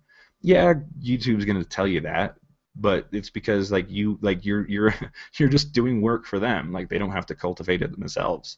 So just know that, as I see it, when it comes to community, sure, you want to build your own, but you can influence other communities by, again, looking at the community concept, right? So if you're worried that, if you're like, oh, if I put all this time into creating a community and nobody shows up, that's waste of time, and you feel stupid. And, like, I mean, this is the same argument I made with myself when I didn't want to create a Google Plus community in the first place, and then I did, and then I shut that down. I made a couple more, and I shut those down. And then now we're here, right at G-Tron. Like there's a couple dead corpses behind it, but I figured it out, right? So like yeah, I definitely agree. You should build your own community, your own physical, like well, not physical, your own digital community. Google Plus, Facebook, Pinterest, LinkedIn, whatever you got to do. I recommend Google Plus. I already showed you all the gazillion reasons why I like to do it, and I've only scratched the surface of that. But also know that you don't have to create your own community. You can, again, influence others, and you can use the tools that YouTube and Hangouts and Google Plus give you to do those things. And like I said, I spent an hour explaining how you could do that, so we don't really need to go into that anymore. But for the sake of this, community is one of the most important things, and that's, you start with the end in mind. As I go through this review, I want you guys to look at what's happening and what I'm talking about when we start thinking about, okay, what's this person's community, right? Because when you look at the community, you're actually looking at the big picture. You're not just looking at your potential, I'm using quotey fingers right now, your potential audience. You need to look at like the rest, the even wider than that, like your community, the people who are also behind you and the people to the side of you, kind of thing, right? You have to look around. You have to see, okay, who is my competition? Who are my supporters? Right now, personally, again, I'm gonna hop up on my soapbox like I always do, and I'm gonna tell you that I don't believe in competition. I like the closest thing that I get to anything of competition is that, well, if there's somebody who wants to impede my progress, the easiest way is not to go head on. It's to go every direction around them, and I make them irrelevant. Like I mean, it's like competition again is such a closed-minded thing that it limits you in so many ways that I think it's a limiting mindset. So I don't acknowledge that competition exists. I do say it in my copy and stuff like that because I think that's what helps you guys get across a bridge. But for me personally, I don't see the competition. But you still need to see the people that exist around you who would give you opposition, who would give you resistance, and those who are going to give you help and give you support. So your competitors, your supporters, and your audience. Once you're actually just aware of those, making videos and making content is way easier. And again, as I touched on a little bit earlier, like you don't have to make $2,000 videos. But what if you understood your community so well and you knew that there was something that really, really got their engine revving, and you knew that if you spent just a little bit of money and made a really, really quality video, that again, you don't have to make, somebody else can make it. But you spend that money because you knew it would get to a point where it would really resonate with your audience and would rally your supporters and have your competition shaking in fear. You totally do that, right? So again, that's the importance of community. And when I talk about these reviews, this is one of the big things that I'm looking at is like how they're affecting their community, because this can also help you, make decisions on how you're going to interact with like joint venture partners in the future. How are they interacting with their own community? And you can tell again as I'll go through this review, you can see that it's really not that hard to kind of pull back the curtain and see like what's really going on, because again, YouTube's one of those tools that not a lot of people, like not a lot of internet marketers pay a lot of attention to. And yeah, well, like I've seen behind the curtain sooner than most people have, because of most internet marketers' inability to understand how YouTube works. So there's been a couple of things that just because of how YouTube works, again, I've been able to sneak into a lot of training that I shouldn't have, and I didn't stick around. I was just like, oh, okay, they're doing that wrong. Bye. Like I for a while I did try and help people, but they just ignored me. So I was like, all right, fine, go ahead, like have fun in your burning blimp. See you later. So yeah, community, right? So that's where we're starting with the end in mind, right?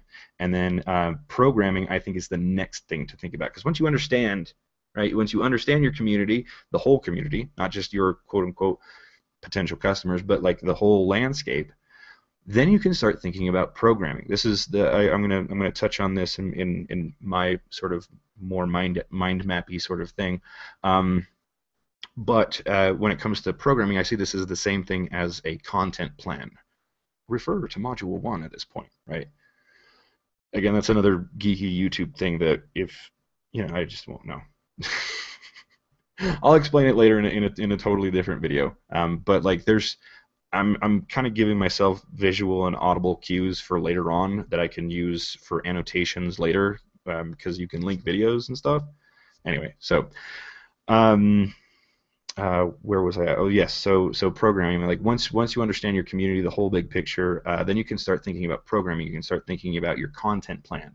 Like where do you want to go with this? What do you want to do? What's your branding? What's your unique selling proposition? Those kinds of things. Like when you understand the playing field, you can figure out where you want to position yourself and how you want to interact on said playing field. And then again, that once you got that, then programming becomes really easy. You're like, well, okay, well, I need this kind of video, I need this kind of video, because you know how you should be talking to your audience, because you understand it, because you understand your supporters, you also understand your competitors, you understand how everything is interacting together. And you guys, you cannot tell me that it's hard to do that.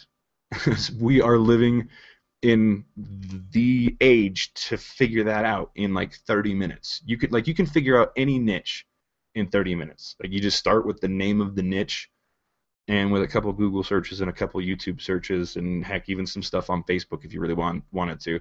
I go for Google Plus because I'll tell you guys, like if you want to do any kind of social searching, just go to Google Plus and search there, because like it's a search engine, guys. It's really easy to find information. So like it's next to impossible for me to find anything on Facebook. So like if you're investigating a niche, use the Google Plus search engine for sure, because like like I said, within a half an hour you'll be like, oh, okay, here's a bunch of stuff in some communities, here's some bunch of Google Plus pages, here's somebody who's talking about this. Like again, it's a search engine for social media.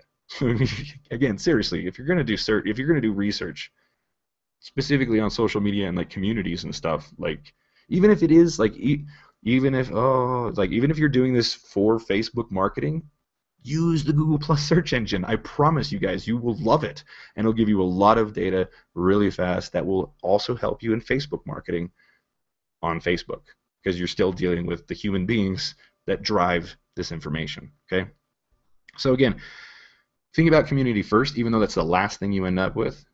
Because once you start thinking about that and you have an idea of how things are working, then you understand programming. Zane, you can tell I talk with my hands. I just whacked the microphone again.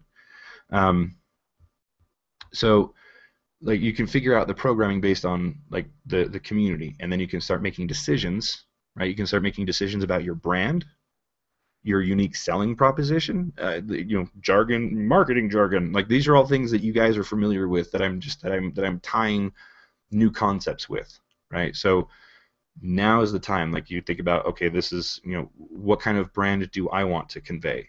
What kind of things do I want to show, right? Now, and this doesn't even have to be you. Like what kind of things do you want? Like this is what my client wants. Now, for those of you, I'll take a quick moment. For those of you who are in the community, you understand what I'm talking about. The very first video that I made, like one of the first hangouts about the setting up the G-Tron marketing machine, right? This is one of those things where whether you create a G-Tron marketing machine for you or your clients, like this is where you can start filling in the gaps with programming and things like that, and what kind of content that you want to create. This is your content plan. You've figured out, okay, this is the huge benefit of having a well thought out YouTube channel, and I'm thinking about my community, what kind of things they want, and how my potential supporters would act, and how my potential customers would act based on this content, and what existing content is already out there. Like half the content that exists is out there is people bitching about their problems, and half the content out there are marketers trying to say that this is the thing that the people are bitching about, right? So again, within a half an hour, you can figure out what people are bitching about and what people are saying to address what they're bitching about, and then figuring out how to stop people from bitching about it, either through a product or like an actual solution of like, guys, seriously, like let it go. I don't know, right? So I mean, that's that right there. Again, you can figure out programming, and when you're looking at it from the mindset of like, okay, I already have this sort of like built system already put together. by putting together a G-Tron marketing machine. Very simple, takes like 10 minutes to set up. Then you look at it and you're like, okay, well then you can start thinking about like this is how I would use this aspect of like this is how I would use Google Plus, and this is how I'd use YouTube based on my marketplace or based on my client's marketplace or whatever it is. You need to start filling your G-Tron marketing machine with data so it can start operating, so it can start giving you ideas of what kind of content to create so that marketing machine can do even more for you. All right. Now again, I'm getting very high level here. So again, don't worry. Like I will have like if you're wondering, drop your comments in, drop your questions in. After this is over, I will be dissecting this and using it for my own purposes, and I will be adding links and things like that. And the whole thing will be also very dynamic and interactive by itself, right? That's one of the cool things about doing a hangout with Zane. He figures out all sorts of cool stuff you can click on and whatever, right? So the last but not leastly is optimization, right? Optimization is the final thing. Once you understand your community, once you understand the content that you need to say, you've figured out what you want to say and how you want to say it, because you understand how your message is going to fit into your branding and how your branding is going to fit into your business, and it all unfolds here. And so then when it comes to optimization, you know exactly what to say. Optimization is nothing more than explaining to YouTube and Google what you're all about, exactly like you're doing in your content. Right? You're just speaking to a different audience. That's it. Like that's so many people just seem to really have this hard time with optimization, and like there needs to be specific this or that or whatever. No, you're talking to a robot, yes, but you're still talking to a robot. Like when it comes to optimization, right? Meta tags, thumbnails, annotations, channel page, maintaining the channel feed, reaching all audience. Like all this is saying, hey, YouTube and Google, this is what it's about. And you're saying it in the language that they understand, that the robots understand. And then over here in programming, right, which is not actual programming, it's more like programming people, but, hello, irony? Is this irony? I don't know. Okay, anyway. So programming, right, like optimization is programming the machine. Programming is programming the people, right? Like this is what I say to the people so that they understand it, and this is what I say to the machines so that they understand it. When you've got those two things together and they fit within a community, like that's where you get some extremely powerful YouTube channels. So back to me. Hello, welcome. Need some more water again. I know we have been at this for an hour and a half. Most of you are troopers on this whole thing. But again, if you don't like what you're seeing, either rewind it or fast forward it. Probably fast forward because, yeah. Where are we at? Ah, yes. So this is where we are at. So you saw in the PDF, the community programming optimization, all that jazz, and you can understand how important it is, because that, like, when you see some of these channels, again, we're going to be looking at the good, the bad, and the ugly, right? So when you see the more popular channels, the more effective ones, you can see why, because they are considering all of these things and it's fitting in their own framework. They're using their own. They're saying, okay, this is how it fits in our branding, and this is our unique selling proposition. This is what we're saying. This is what makes us different. Like, it's those things. The clearer those points are, the more effective that it is. Because again, I'm going to be ripping off Colin Terrio again here. Is what I'm looking for is as Colin puts it, people have like, he says, imagine it as like a limousine, right? And the person, like the one who actually has like conscious thought, is in the back, and there's a monkey driving, right?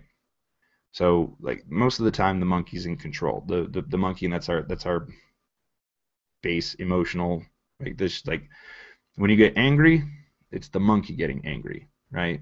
When you calm down and you start actually thinking about it, that's you, right? So there's you and the monkey. Most of the time, I'll just be totally honest about this, YouTube, the monkey is the one that's watching.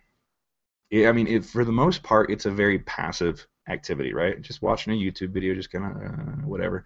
And that's actually where the more effective content is coming from, right? You're seeing that's where like these YouTube celebrities are being so effective in marketing messages because people understand the mindset that people are in at that point, right? Most of the time they're pretty passive and they're just killing time watching a YouTube video, right? So at this point, like there's a pretty big marketplace of just like kind of the I don't know, I wouldn't want to say impulse buy marketplace, but at the same time, kind of yeah, like because like if there's any kind of marketing message to be viewed and accepted, because that's the trick. Like YouTube spent a lot of time just being free and no commercials and stuff. That once commercials and ads started coming in, there was a ton of resistance, right? And I think to an extent there will always be resistance because there are some people that are just totally willing to let people do stuff for free through their digital platforms. But YouTube doesn't do that anymore. They have commercials and they're a part of a publicly traded company, so they have to figure out ways to make money, and ads are one of them. But I digress. The person who's watching the YouTube video is the monkey, right? Now, at this point, I want to recommend to you guys that if you want to get a better idea of how to direct the monkey, right, then you should go over to the Cult of Copy show, like say right there, or whatever. Like, again, the link will be available for you to see, and it's actually Colin's recent show. I say that now live, like you might be watching it later, and it's not super recent. But go and check it out because it's actually 2 episodes, right? Episode 7 and episode 8 of the Cult of Copy show that Colin Terrio does every Thursday at 2 p.m. Eastern. Wow, yeah, actually, well done, Colin. I remembered it. So this is it's the recording of those 2 episodes, and it's the Selling the 7 Deadly Sins. And interestingly enough, like he talks about these, not just the sins, but also the opposite side, the virtues, and how people are constantly on, they're in between the sin and the virtue. All of them, every day, all the time, 24/7, right? But see, that's the thing. That's why, like, you kind of wonder, like, how do marketers and advertisers do it? Like, because they understand that the monkey is driving the limo 99% of the time. And the monkey is the one that reacts to these 7 deadly sins and virtues and back and forth, just so marketers play that game all the time. You can use as Colin puts it, the sin and the virtue to your advantage, right? So keep in mind that most of the time when people are on YouTube, they're going through one extreme or the other. They're either very passively watching a YouTube video, like, oh, okay, that's nice, or they're very actively watching it, because that's the opposite side, right? If you want to talk about like the sin and the virtue, right, which would be sloth, right? You've got one side where you're just watching stupid cat videos, and then you got on the other side where you're watching like tutorials and do-it-yourself stuff and like TED Talks and like helping your brain. Like you have those 2 polar opposites. That's YouTube. That's who's watching it, right? So again, if you want to know more about the Colin's show, cultofcopy.com, like I said, there'll be a link somewhere that you can click on. And if you do watch it, please leave a comment on there so that I know that you did, and then let me know over here too, right? So with that said, I'm going to go ahead and share the screen again. Let me actually find something here. Whoa, we got lots of comments and stuff. I should probably pay attention to that. More people joining. Oh my goodness, so many. Okay, sorry guys. Just getting a lot of notifications here. Let's make sure, and let's make sure that I'm on track. I know that I am. The mind map says so, but let me make sure that everything, you guys are on track with me. I'm sorry. That is good. That is really good. Oh, okay. I think you guys are gonna like. You guys probably already saw it, right? We got Google resistance as usual. Oh, good times, good times. All right, guys. So yeah, I just want to make sure that um, we're all here. Oh, come on, get back to the event. Back to the event with you. Oh, that's what I want. That one. Yeah, no, that one. Go, go, go. I just want to check on the comments here real quick. Ah, there we go. Yes, yes, very, very well said, Susan. Like television programming rather than computer programming, as far as that point goes. Um, Alrighty, cool. All right, just a lot of activity. Like I said, I will be like probably at the same time you guys are watching this, I'll be still watching the replay and making sure and adding the links and all the annotations and stuff and blah blah blah, so that we can then later use it in future content. And it'll be like really cool, like like I said, like Inception. Anywho, we're good on that. So the first thing that I want to do is we're going to go over to YouTube. I've been kind of stalling a little bit because I didn't know exactly where to start with as far as YouTube channels and stuff goes. No, hey, hold on, chill. Whoa, slow your roll, buddy. Easy. I don't want to get busted for content issues.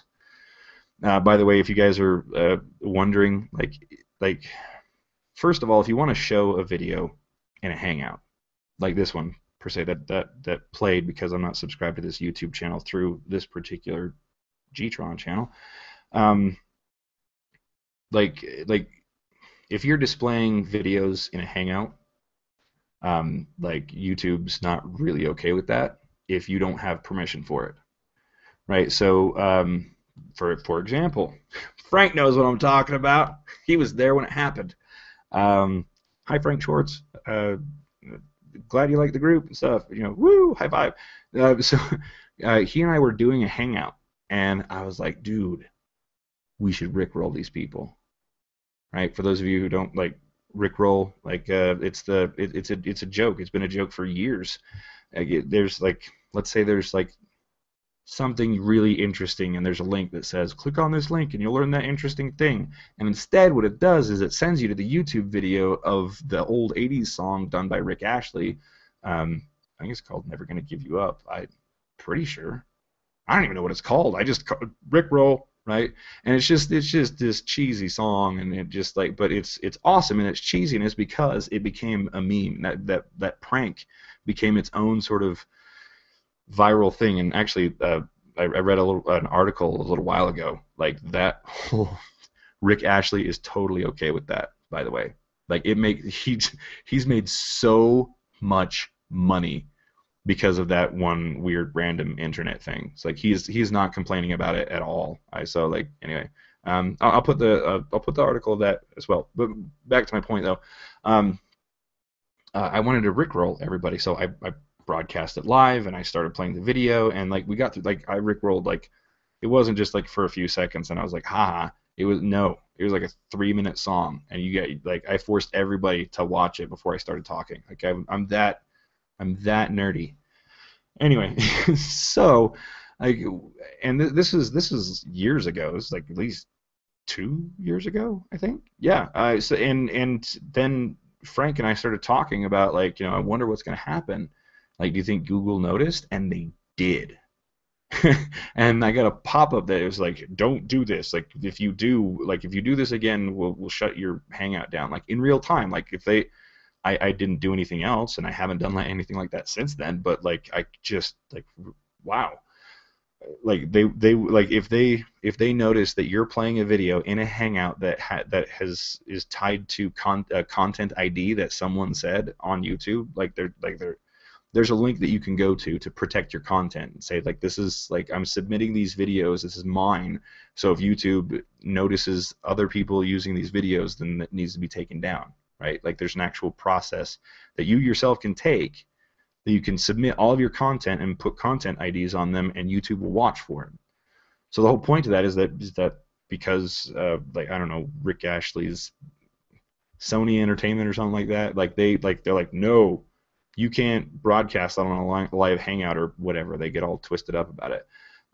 So it triggered the content ID robot in real time, and then the robot said like, don't do this, right? So that's the whole reason why I paused this, because I don't know if this dude has content ID things. I would think that it would be very foolish if he did, because most of his content is just nothing but commercials. Like his whole channel, as you can see, is just one big giant commercial for six-pack shortcuts, right? So I didn't really know what I wanted to do when it came to the reviews, and I'm still kind of playing it by ear. I know the channels by now. I know what I'm going to review, but one thing I do want to throw out right now, especially since we've got a bunch of people here live, I want to go ahead and offer, right? I just decided this real time. If you want me to review your channel, right? If you've got a channel that you want reviewed, or if you would want my thoughts on it, here's what I want you to do. Don't just say, hey, pick me, right? I want you to describe your channel. I want you to tell me like what you want to do with it. I mean, give me some good bits of information, and I'm realizing that's a little too broad. Tell me your channel name. Tell me what the niche is, and tell me the problem that you're having with it, and most importantly, what you have already done. Okay, because I mean, I can't do much if I don't know what you've already done. Like so again, channel name, the niche, what your problem is, and what you've already done to fix that. All right, so go ahead. Primarily on the event page, no one's commenting on the watch page right now. But that's because I asked you not to, or at least I'm hoping so. So on the event page, go ahead and post that in there if you have a YouTube channel that you would like me to look at, you know, in the similar vein of what I'm doing right now, and offering my suggestions. But this is where I'm starting, right, with Mike Chang, six-pack shortcuts, because well, I mean, for the most part, when it comes to like health and beauty, that's really big in internet marketing, and that's what the majority of people, you know, the majority of people who are watching this right now are internet marketers, right? So this is a good hop skip from what we were talking about to like actual real world application, right? Actually, also talked about this guy in module 1, right? So here's what we got. First things first, right? We have like I went through all that other stuff, an hour and a half of all this other stuff to again get you into a mindset where we at right now. This we're thinking about programming, optimization, and community. We're thinking about branding, content plan, unique selling proposition, and basically looking at their trailer video, if they even have one, because I want to see what their funnel is like, right? Trailer video should go from, hey, this is to get your attention, into some content that's going to get my attention even more, build rapport, and then eventually give me a call to action to make me go somewhere off of Facebook, or in a rare instance, actually buy something through YouTube. I think I said Facebook a second ago. Sorry, meant to say YouTube. Anyway, so that's where we're going with this. So the first thing that I see right now, and again, I look at a lot of different things all at once, but you know the anchor points that I'm going for: branding, unique selling proposition, those kinds of things that I've been hammering on this whole time, and how these bits and pieces that I'm going through actually work together. So the first thing that catches my eye is this guy's URL, his home base, his web address, his home page for his YouTube channel, right? This is where it all starts. And this is basically like the first thing that YouTube and Google look at. So when I look at it and I see that the username or like the home page is called Six-Pack Shortcuts, well, what does that tell me? Right? What does this tell me about the community that he's in? What does this tell me about my company and how he would interact with it? You know, this would be one of those questions that like, how would I look at it? Okay, could I be this guy's competition? Do I have a similar product that if they bought my product, then they would not buy his? That, by definition, is your competition, right? Is this guy a competitor? Is this guy a supporter? Do you have something similar to what he has, but it's different enough that actually the two of you, if you cross-promoted, right, you could end up as, hey, look at this, Mike's Crew. Now this, you know, I'll take a moment to explain right here. This is controlled by the person who created the YouTube channel, right? Mike Chang. This is the featured YouTube channel list, right? So this is exactly what I'm talking about, right? He has his channel, and then over here are his supporters, right? These, well, maybe not entirely supporters because these are actually just other channels of his, right? That's a picture of him, right? Okay, so it's a team, maybe, right? And then this one. So okay, so this is still these just look like other versions of his brand. I mean, maybe GQ magazine. All right, fine. All right, so right there is my point exactly, right? So these may be other brands of his, which is a really good idea. Why wouldn't you feature your own, little sub brands on your main awesome channel? But this is what I'm talking about as far as supporters go, right? Mike Chang, his YouTube channel is all about six-pack shortcuts, six-pack shortcuts. Well, where do you think he advertised before?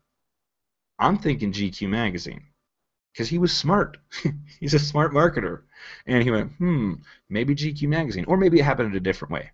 Maybe instead he made the channel and GQ approached him and said, hey, we want we want some exposure on this because and like maybe there's not a direct affiliate relationship with it. Maybe GQ magazine is just paying him for the position in Mike's crew, right? Because again, that's controlled by Mike. It's not controlled by YouTube. I think you could have like 10, 15 of these in here, maybe even more, right? But he's leveraging this position regardless, right? So I mean, it could be any number of reasons why GQ is here. Maybe he just likes GQ. I don't know. It depends. But can you guys see how you could take advantage of this position? Like YouTube just says it's featured channel, but you could change it to something more specific, right? Like this, again, this says Mike's crew. If you wanted something more keyword friendly, which again is an important feature, this is your home page of your YouTube channel. So it could be like, Mike's super six-pack shortcut channels, whatever. Right? You don't like my point is that it starts at its featured channel. You can name it whatever you want. You can even name it something keyword rich, and it would benefit you, right? So here is where he's actually like reaching out and connecting with the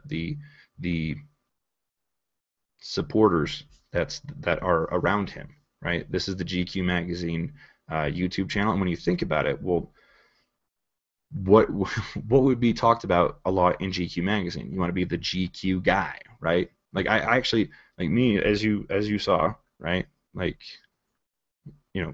ta-da! Like this is not GQ.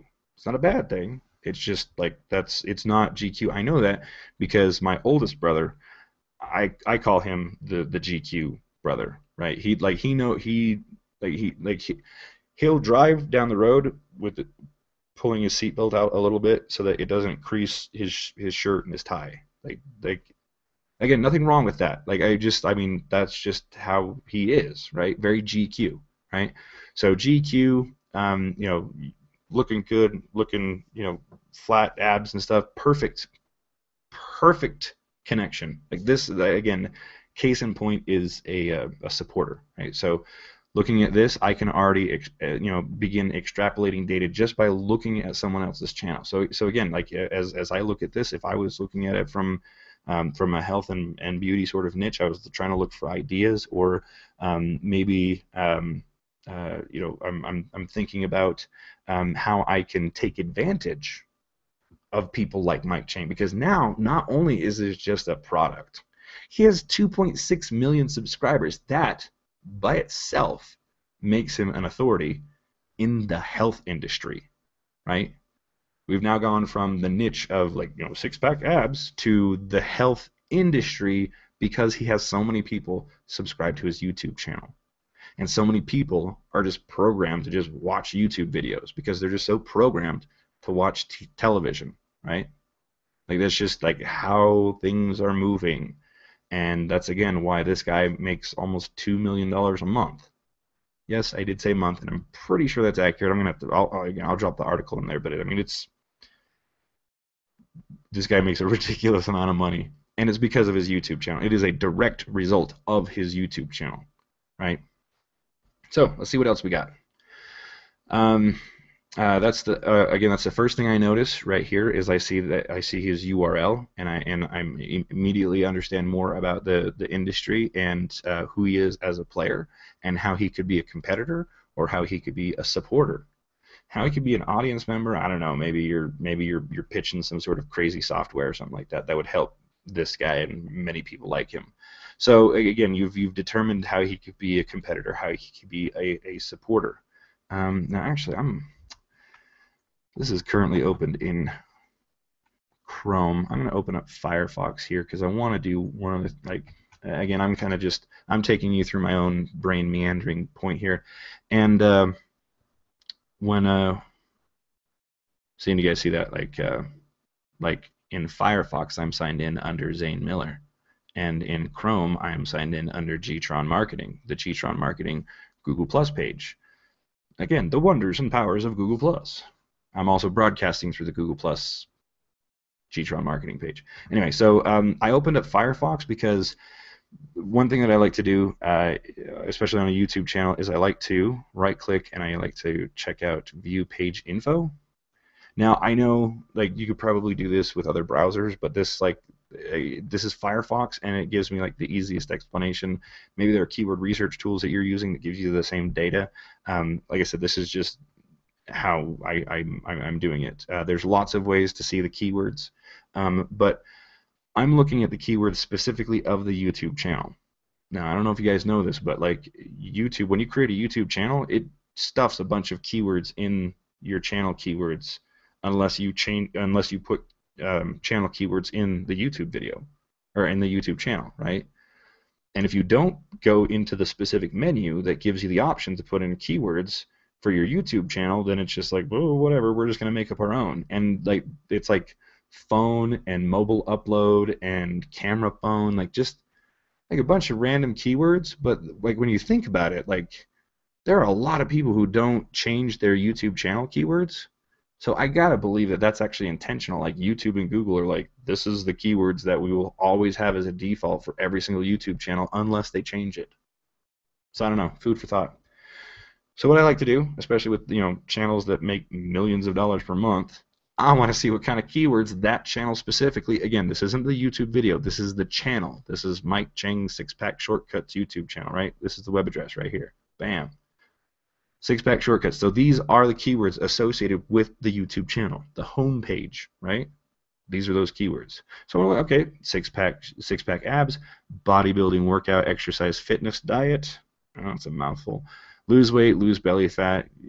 What would be expected in a channel like this? But what this also tells me is that these are probably like pretty wide topics that this guy can play around and use and leverage, and then have more and more specific keywords as he leverages things like playlists and videos and hangouts and yada yada yada, right? The list goes on, right? So this is the top level category of keywords, right? That I would say if you're going to do any kind of spying on competition, bam, this is where you do it. You'd start here on the YouTube channel itself, right click, view page info, and see what kind of keywords are popping up. I bet you dollars to dimes, most of you who are watching this right now, if you looked at a competitor's YouTube channel and right clicked and did this, you'd see those generic keywords that I was just telling you about. Most of your competitors do not actually put in like their own channel keywords. It's ridiculous. So that was some interesting information, right? So that's also what I like to check out. I like to see before I look at the trailer, I like to look at the whole channel, right? Here's uploads, and these are playlists that this guy has created. And I will tell you, I won't spend a whole lot of time because we've been at this for a while, I know, but the playlists, like they're the sizzling, right? Like they have like the titles of the playlists are actually found. They're searchable. They're indexed in Google. So like just like YouTube videos, playlists also rank in Google. And I'm sure you guys have seen it. Maybe you haven't been fully conscious of it, but you do a search in Google and then you end up finding like you click on the button and all of a sudden it actually puts you into a playlist, and you're looking at a whole bunch of videos in sequence, not just one video, right? So what I see here is I see a playlist that was actually well thought out. Like, hey, look, workout videos in parentheses, no equipment needed. Now again, because I mean, I've been in the internet marketing game for a while. I've been in marketing for a while. I look at this and I see, okay, I see the keywords and I see the reason why he used these keywords, right? Think about it, right? Either you work out with equipment or you don't, right? There's a lot of things to talk about in all of that stuff, but the major top level concept is workout or workout videos.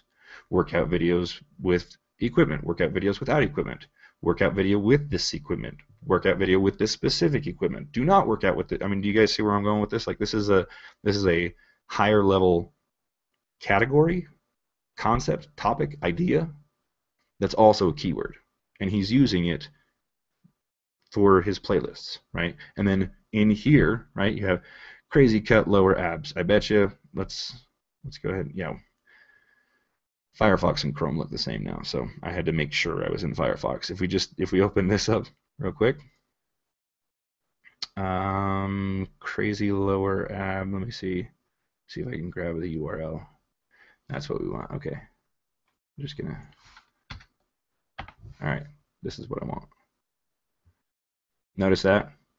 You guys see that? Like the first few seconds, probably because he's been doing this. Well, I got a couple of suspicions of why, but it's still a really good idea. Boom. Here's his URL, especially since it's a URL where it's like, you know, this is the name of the product kind of thing, like they're one and the same. So having that brand recognition, really smart. You also see this right here. This is not an advertising thing, by the way. This does not cost money. This is one of those things that it's like a wait, no, hold on one second. Six pack. Okay, no, this is an advertisement. Sorry. You can also use a feature in YouTube that allows you to direct people to other YouTube videos and hangouts and stuff. Kind of looks like the ad here, but this is an ad. Like if you see a URL that goes to a website that's not YouTube, then it's an ad. If it's not, then it's possibly just someone using the YouTube tools to direct you to different videos. But again, I digress. You can see this right here. You can see that he's leveraging the actual ads, and he's actually using the first few seconds, which is you got 8 seconds to get someone's attention with anything. Not even just YouTube videos, whether it's a website, whatever. 8 seconds. So if in that 8 seconds you show your website, probably a good idea. But do you see how fast it is? Like it's literally within the first second, right? And like too many times, oh, it's sad. Like people like having a cool intro for your YouTube video is great, right? In fact, one of my first YouTube channels, it was called Start Learning Joomla, and it was like the 16-second, and like it would zoom in, you know, start, and then it would, you know, zoom past, and this is learn, and then master, and then it would ka-cha, and it was, you know, startlearningjoomla.com. It wasn't that cool, I promise. But it took like 16 seconds for that to happen. Now, if you're familiar with what's called the Wadsworth principle, the Wadsworth principle dictates that, and there's even a feature in YouTube that allows you to do this. Like you can, like the Wadsworth principle is that the first third of any YouTube video is irrelevant. Basically, like you could cut the first third of a video out, and you'd still get the basic concept of the video. And it was so accurate that YouTube was like, oh, all right, yeah, cool. Like that you can, like there's code in YouTube that you can write to make the Wadsworth principle happen automatically. So it literally skips the first third of the video, and you can get down to business, right? So don't waste that first 8 seconds of your YouTube video trying to get someone like, hey, check out my intro. If anything, you want to have 8 seconds of like, you know, grab their attention and like, here's some really cool stuff, and you'll learn that in this next video, and then you can do your cool little swooshy intro and stuff like that, because they're already hooked. Like in that first 8 seconds, either they're in or they're out, and after that, you shouldn't care either, right? Because it's one of the beauties of YouTube is that like the content itself filters out the people who aren't interested, right? So after the first 8 seconds, people who don't want to listen to you aren't going to be there. But after that, like then, you know, something like a cool intro would be a good idea. But the point, I tell you all that because of this. Mike Chang understands that concept of the Wadsworth principle, so he wants to make sure that he understands that You know, he's got 8 seconds to get your attention. So if he's going to throw out his brand and he's going to throw out his website, he's going to do it within literally the first second, as you can see, right? 1 second in. And then, of course, we have the actual branding itself of the URL in the video, right? And just as a little side note, if you don't have a brand right here, like if you're like, oh, I didn't put that in my video, I should have done that. You can use annotations to do that. The little notes that you see in YouTube. You can use annotations to be like, hey, here's my URL. There's just a little side tip here, right? So what I'm looking at here, the reason why I clicked on this video and went here is because we were looking at this playlist right here, workout videos, no equipment needed. If we come over here, I want to see, right? What was it? Why does he have this video specifically on this web page? Because you know, if you're making millions of dollars a month as a direct reason, like if this is like, and he knows this, right? YouTube even parades him around. He's like, hey, look at all the money that Mike Chang made because of YouTube and blah, blah, blah. So you know, either him or he's got some nerds like me on this. Well, he doesn't have me on it. He should hire me. That's beside the point. Why? Why is this like? I want to find out. Like, why does he have this like this? And why does this video have less views than this one? And you know, so I start asking myself questions. Maybe they can't be answered. Maybe maybe they're just random. But I want to see that. I want to see if I can duplicate the results and find out why. I mean, like, look at this. This thing has a page rank of 6, and all of these videos are nothing more than just basic advertisements to go buy his products, right? But he's done it in such a way he understands his audience. He understands his supporters. He understands his competitors. He understands how to talk to YouTube and Google and say, this is what I'm all about. And they understand it. The audience understands it. And the two have this synergistic effect that helps him be who he is, which is this ripped dude who sells products. You also notice that there's like no other videos, right? Now, again, this isn't because YouTube favors him so much. This is because he has so much content and it's so relevant to itself, right? Like videos about six-pack shortcuts are like more videos about that is going like that's the best reference point, right? So like all of the related videos, he has like no one's going to compete with him. No one can really, because like when you land on one of his videos, you don't really see a whole lot of other videos because again he understands those concepts. So next thing I want to do is I want to check the page info here. I want to get these questions answered. Why is this video in this playlist? Why? What is he thinking? Again, I can only guess.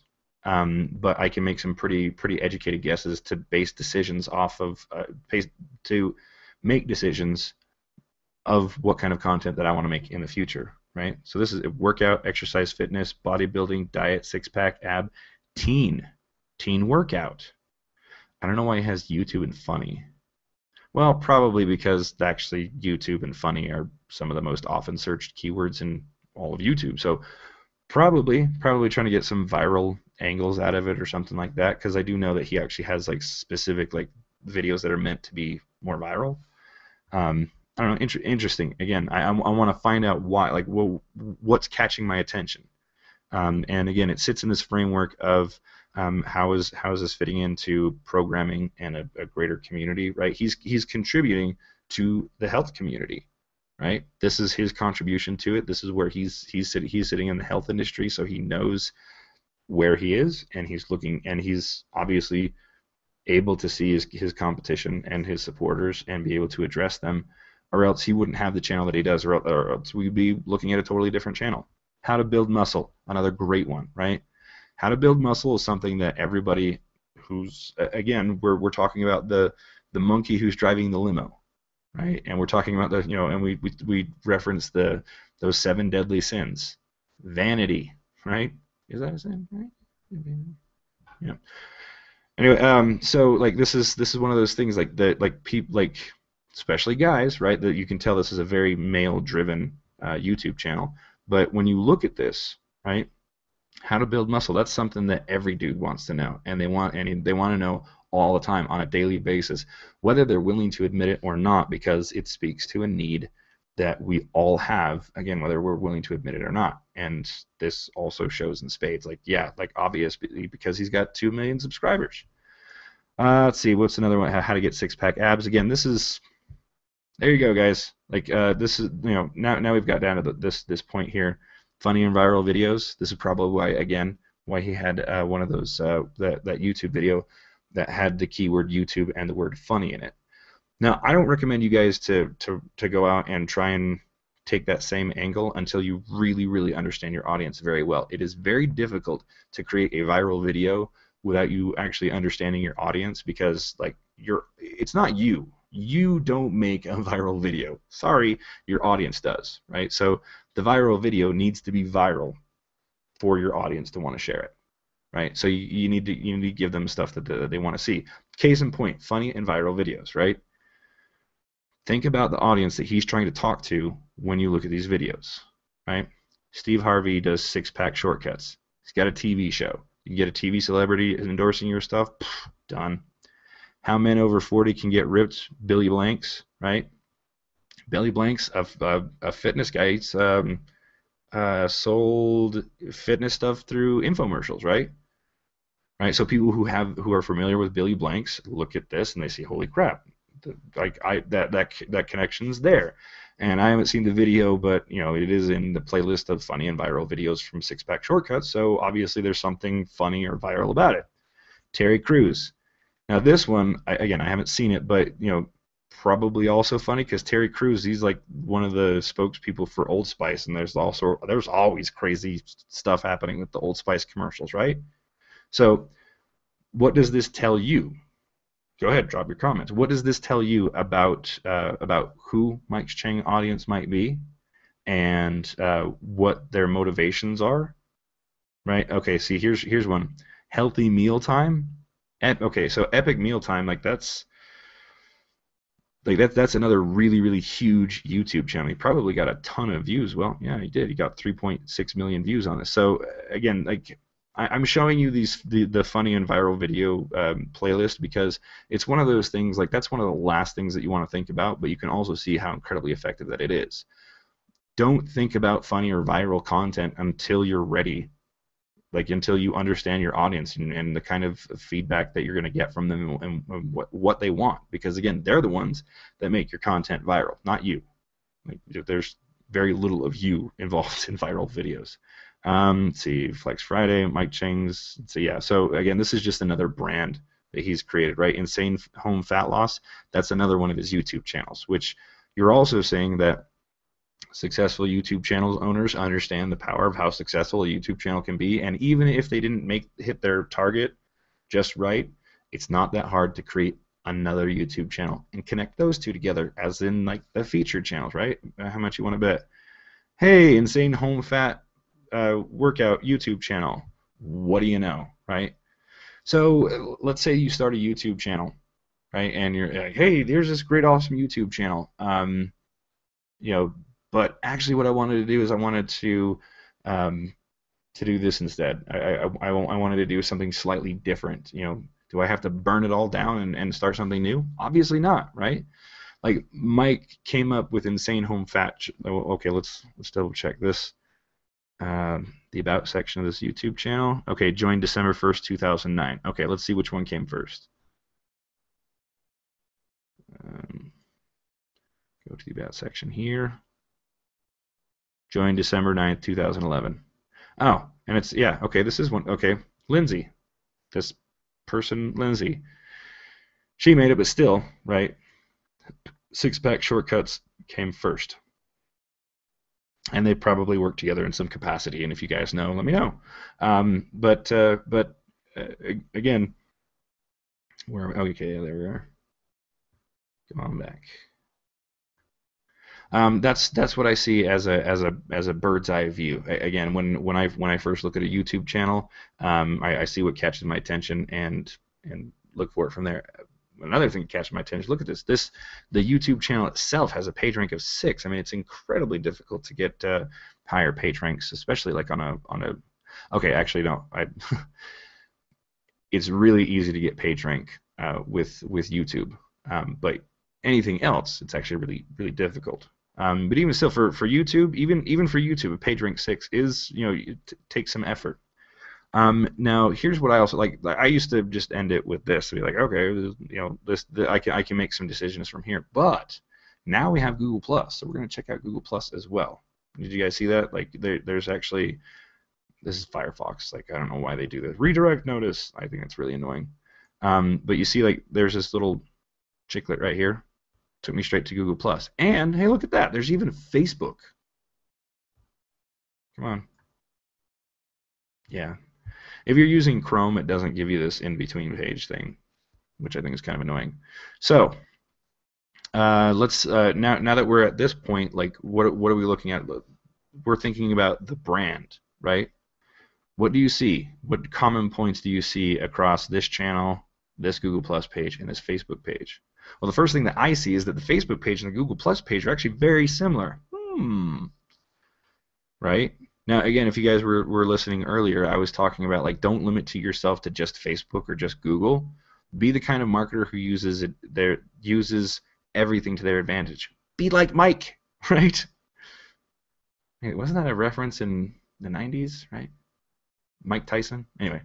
But be like Mike. Like, the content in his YouTube channel is very similar to the content on the Google Plus page, which is very similar to the content on the Facebook page. And it's all the same content. He's looking at it and go, okay, this is my brand. This is how my brand fits in the community. This is how it interacts with other people. And I'm going to use my own unique selling proposition to attract the customers that like me.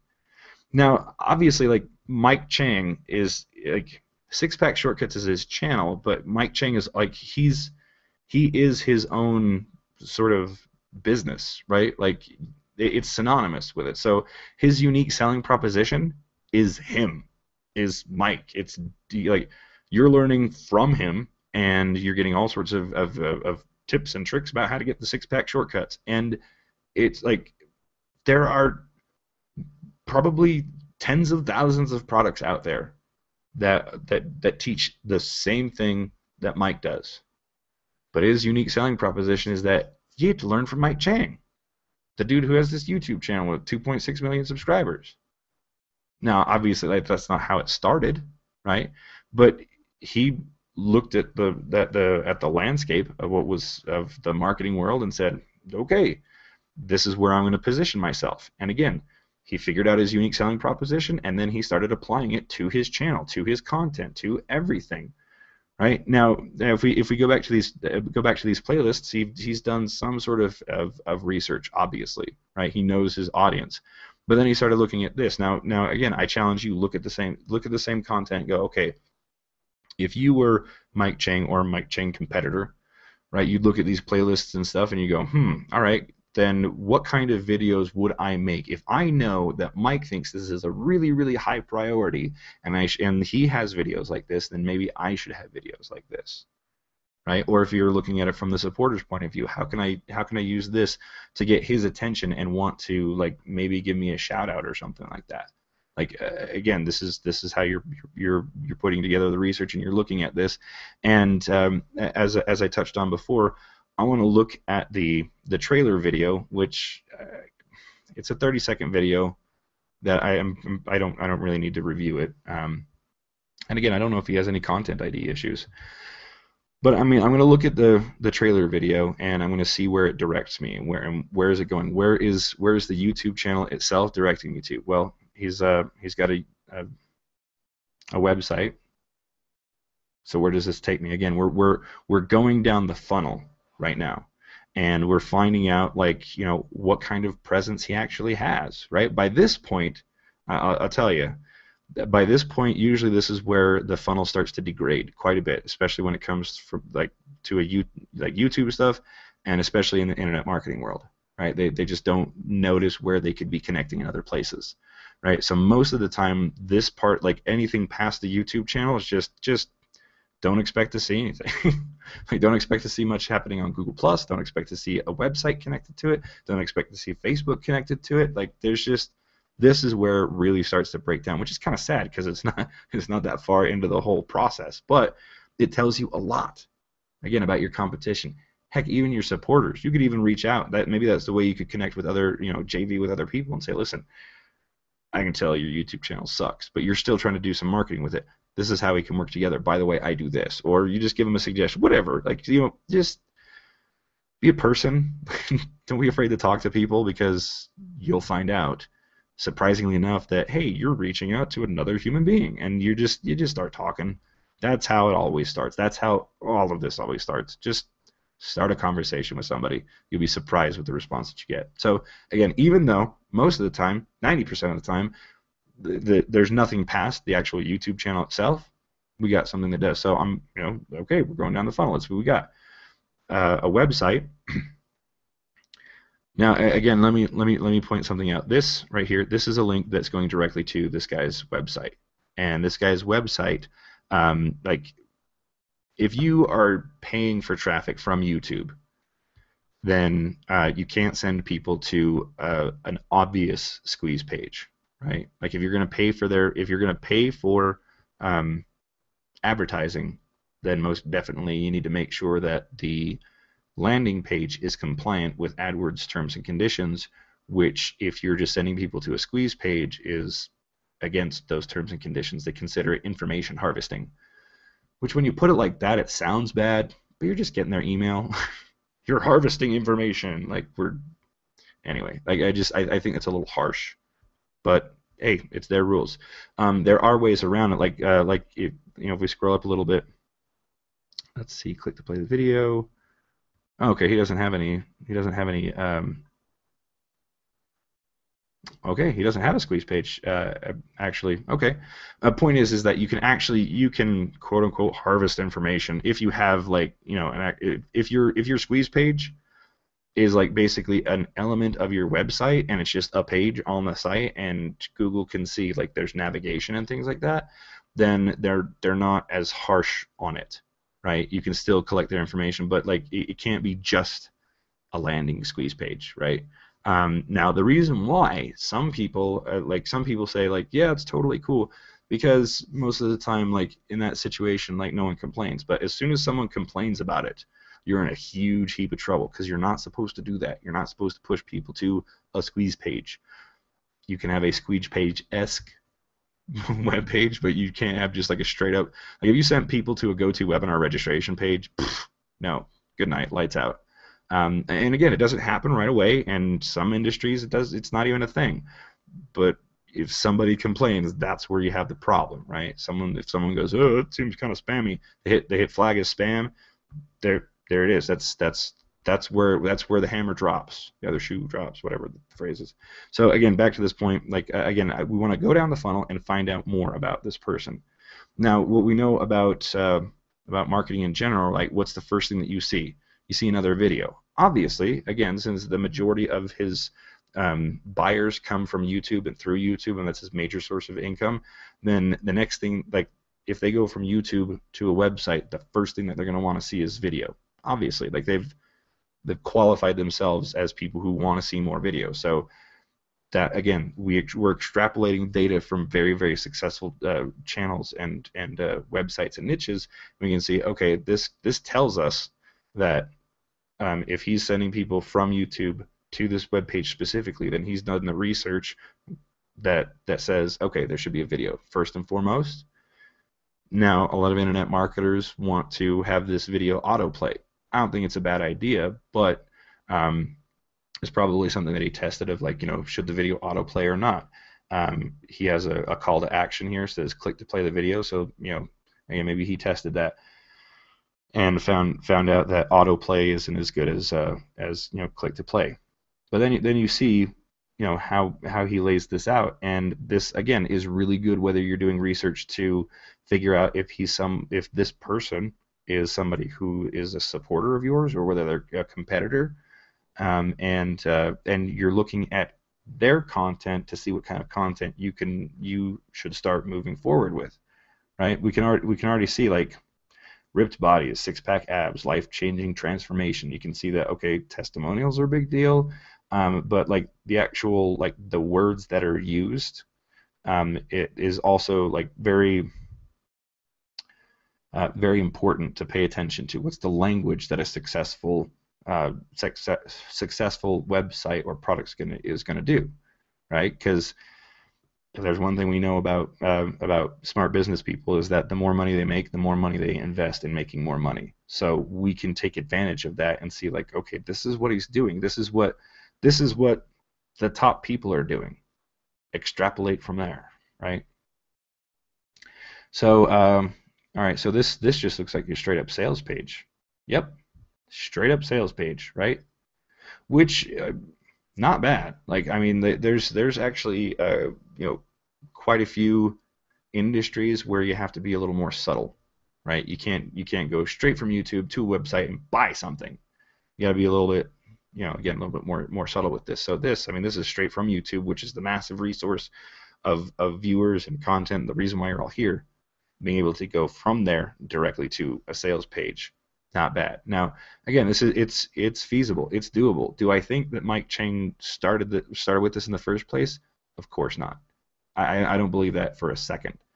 I mean, he figured out the best way, and he kept working around what was it? What year again?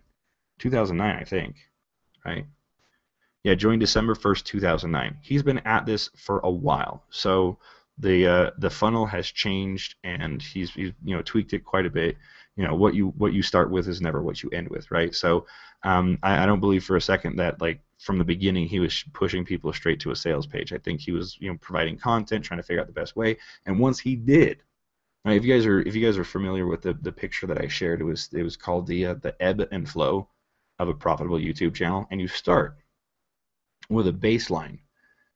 And depending on the direction that you want to go with your content, whether you want to, just push content and nothing but content so that you can start making money with the YouTube Partner Program, which is basically AdSense for video, or you want to go the other direction and produce content so that you can eventually sell a product, a physical product, an information product, a service, what have you, just like you're seeing with this funnel with Mike Chang. Right? You have to start with a baseline. You have to get an understanding of what what your market's like, your competitors, your supporters, your audience, those kinds of things. And that's where he started in 2009, was figuring that out. Once he did figure it out, then he was able to mold a very effective sales funnel so that he could get it to the point where he could say, hey, here's my great video content. Here's a bunch of awesome video content. But when you move off of YouTube, you're going to end up with a sales page or some kind of, squeeze page-esque website, right? He's either going to get you to buy or he's going to get you to opt in. But once you've gone through any parts of his YouTube channel, regardless of the amount, right? The more content that people consume of yours on YouTube, the more they're gonna know, like, and trust you. But even still, like, even if they just watch one video, they're ready to take action, right? Sometimes they take action, just watch more and more videos. Either way, by the time they get to their website, they know what's going on. They're ready to buy. Case in point. That's why this dude's making millions of dollars per month. So that's how I again kind of go through a YouTube channel and see if there's anything else that catches my interest. And let's see, right? Like I said, I mean, I'll watch the trailer video, but only if it's like 30 seconds. This one is like he didn't actually make a trailer video, because a trailer video is supposed to be like, hey, this is why you should subscribe to the channel. But a lot of people like him actually just take the most recent content and use that as the trailer video to just kind of say, be like, hey, here's the context of what's going on. But traditionally, just the trailer video is like, hey, this is the 30-second pitch of why you want to consume the content on this channel and stuff. So I start with the trailer video. I look at the playlists, and I start digging into content, see what catches my eye, and I'm looking at the idea of, okay, the monkey's driving this limousine. What's driving what's motivating the customers? How would I be looking at this if I was looking at this guy as a competitor? How would I be looking at this guy as if I was a supporter? What would I be doing? How should I be doing different things differently? Again, these are questions that I want to challenge you with, because these are the things that are going to help you figure out what kind of content you want to make. And then again, you never have a content problem again. And then you just take off with your YouTube channel. You know exactly what kind of videos to make. You even know that, hey, maybe this more expensive video. Again, I keep touching on that because a very effective video is extremely powerful. And effective videos, like there are more higher quality polished videos that are more effective than the crummy, like, like looks like it was filmed on a shaky iPhone kind of thing. Like quality videos like that, they're always going to do better because it helps give context. But here's the twist. There are plenty of people who intentionally spend money to make it look like it was crappy, right? Because the point of an effective video is to trigger emotions, certain specific emotions, and not just video, but also in like in anything, in text, whether it's you're reading it or you're watching it or listening to it. The point is to make certain emotional triggers happen to make people move closer to a buying decision, not just a buying decision, but a yes buying decision, right? So there are just as many people who will spend just as much money to make it look a certain way, even if it's lower quality, but they're still spending more money. You guys see what I mean? Like the point is investing money into a video that gives you a certain effect, whether it's super polished After Effects or, it intentionally looks like, something from South Park, which also, again, is a perfect example of spending a lot of money to make it look a certain way, even if that certain way doesn't look as polished, right? Hope that makes sense. But this is the sort of the rabbit hole that I go down, and I just see what catches my attention. So the website caught my attention, and I was able to see the funnel. And I bet you if we dissected this sales page, which we're not going to do because we've been going at this for a while, I bet you dollars to dimes you can see aspects of the sales copy in the Facebook page. Right? See, here's that viral stuff we were talking about, right? He's really really getting in touch with that. But there's elements of the copy in the Facebook page, and there's elements of the copy in Google Plus. Kind of makes you think, wow, look at that. Like it's all like the same on both sides, because again, he's not limiting himself to just Facebook or just Google Plus. He's saying that this is the social presence that I have that I can leverage from YouTube, so I'm going to do that. You can automatically connect to Facebook and Google Plus and Twitter, and you can set out notifications automatically as you create a Hangout or a YouTube video, and it'll automatically post on Facebook, Google Plus, and Twitter. The only thing I don't like about the connection with Facebook is that it doesn't allow you to connect to the Facebook page.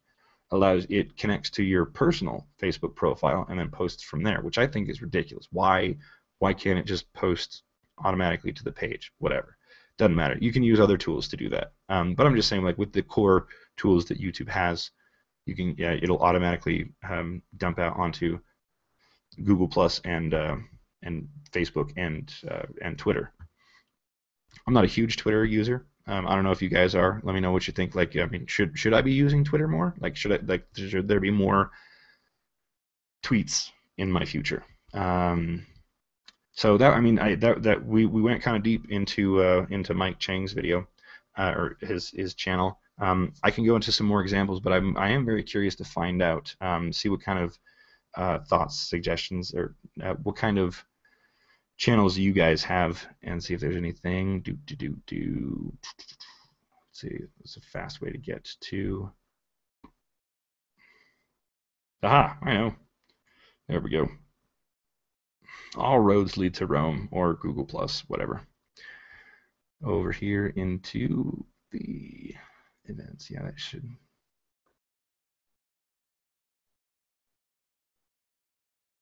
Oh, come on. I hope you go slower. There we go. Upcoming events. Where are we? Past events. Well, I guess we're technically in the past. 3 photos. I wonder what this new one's going to be.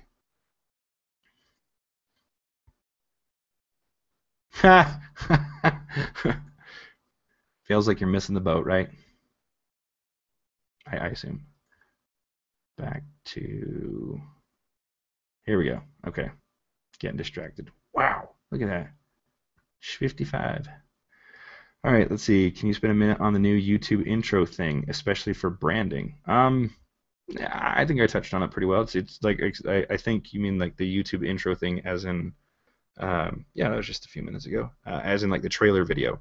Again, the trailer video is just it's your 30 second to 90-second pitch. It's like an elevator pitch for your YouTube channel, because people like they'll find your YouTube channel. Like again, like that's a homepage. Like if they see a different YouTube video of yours, there's a really good chance that they'll go, huh, I wonder what other kind of video content this dude has, and then they'll click on the channel, and then they end up on the channel. Now, the trailer video that you see or that you saw, sawed. Let's see. Let's bounce back over to YouTube. I'll be really quick about this, I promise, guys.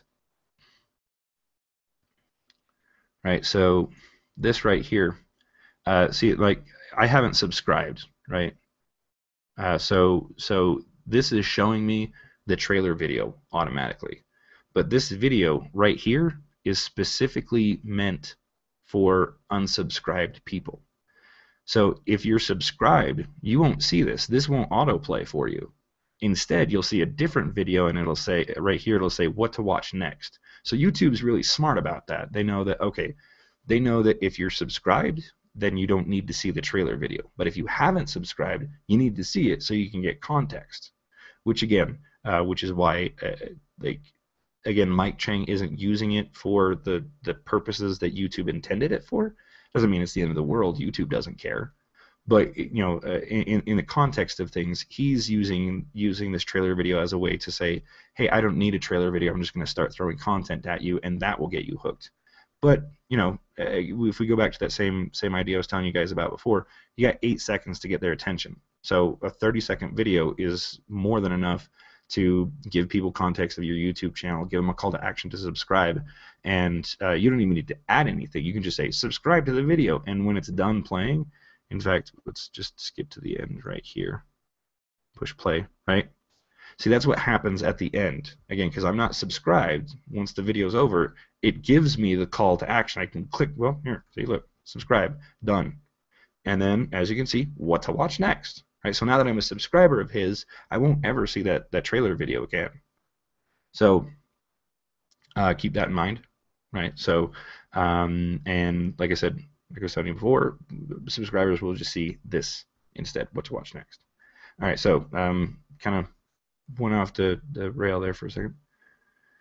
What about the 3-second YouTube video intro thing? Not quite sure. Just like you have 8 seconds to get their attention. Wasn't really anything about 3 seconds. So let's see. Never idea. Rick rolling. All right, let's see. I just want to see if there's anybody. Let's see if we can do a Control F channel. Let's see. I'm trying to see who has a. There we go. Oh wait, no, that's not a YouTube channel. That's thank you, Mark. That's the playbook. Okay.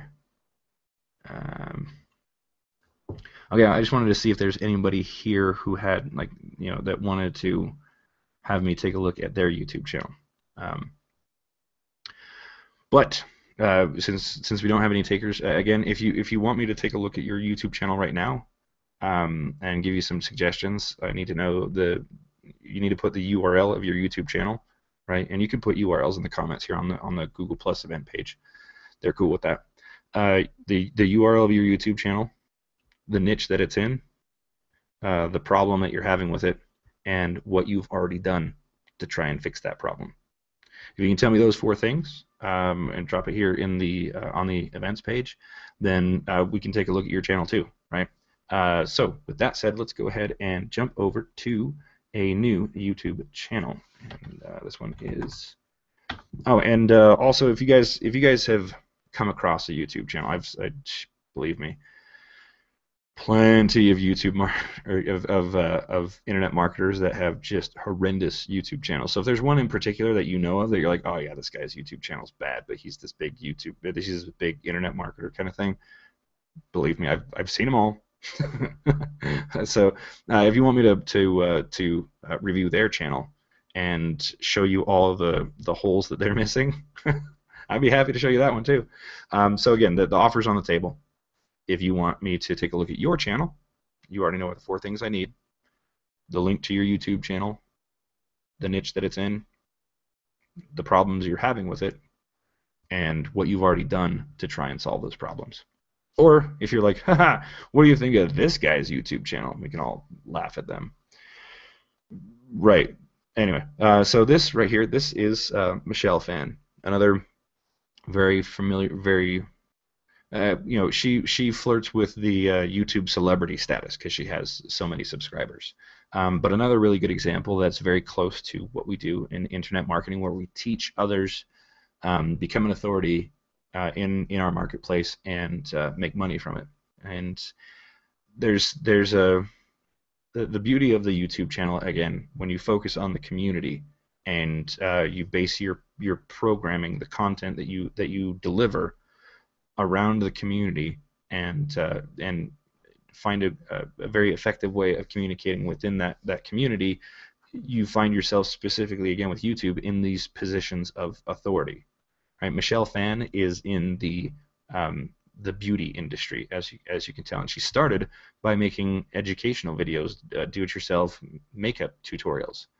And she, I believe, like 2008 or something, like a long time. Whew, yeah, 2006. Okay. Now I will also tell you, I've read a couple articles about Michelle Fan, and interestingly enough, the 6.4 million subscribers that you see did not come like, they came from actually like 2 videos. Again, not all of them, but I was reading an article, and she made 2 videos, I think around 2010, 2011, around there. 2 videos that were based around a makeup design of Lady Gaga, right?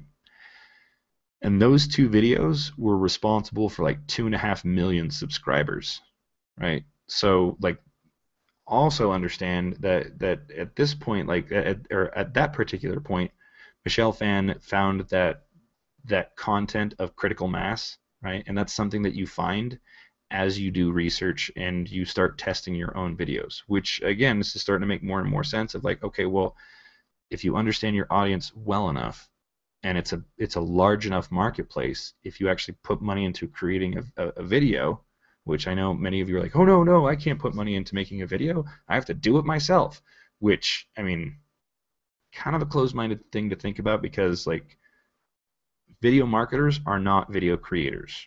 That's just like, you gotta accept it, right? You can market with video, but you don't need to make the video.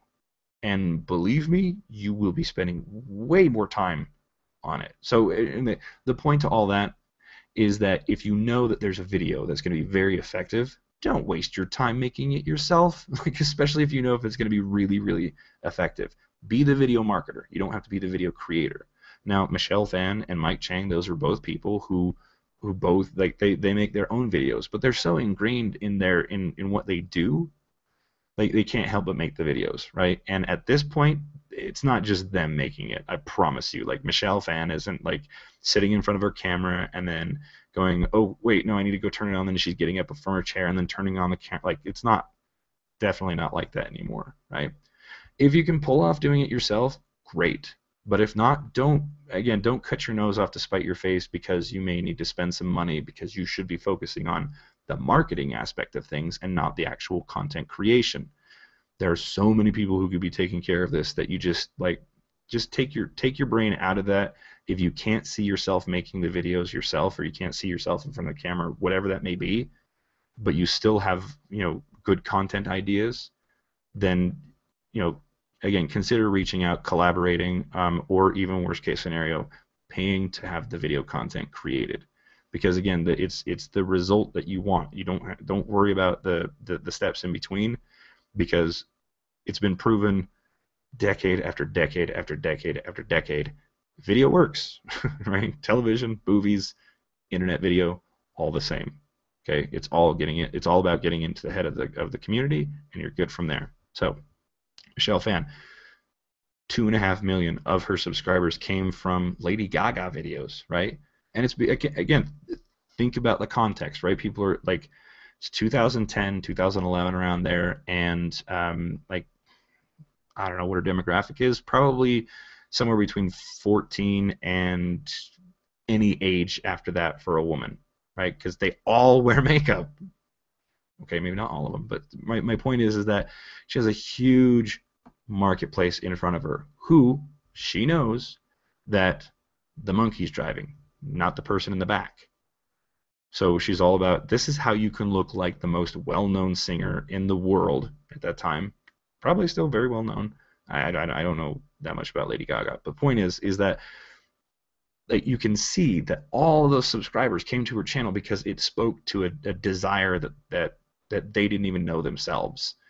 And obviously Michelle didn't either. So at that point, you also got to bet that she went, okay, Lady Gaga did this for me. What other things besides Lady Gaga can I talk about that can be tied to what I do?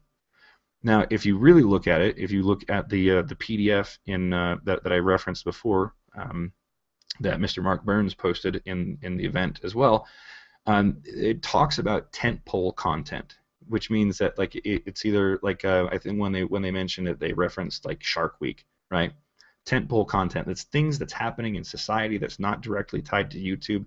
It's stuff that's happening around us that it's in our pop culture mind's eye, if you will, right? So this like they're consuming this content and they're gravitating towards it. And it's the highest level interesting stuff that's happening at the time, right? So specifically in reference to Michelle Phan, the tentpole content is Lady Gaga, and that had to be the point of critical mass, if you ask me. Like the aha moment had to be like, wow, like this is one of the most like the biggest like tentpole content things ever.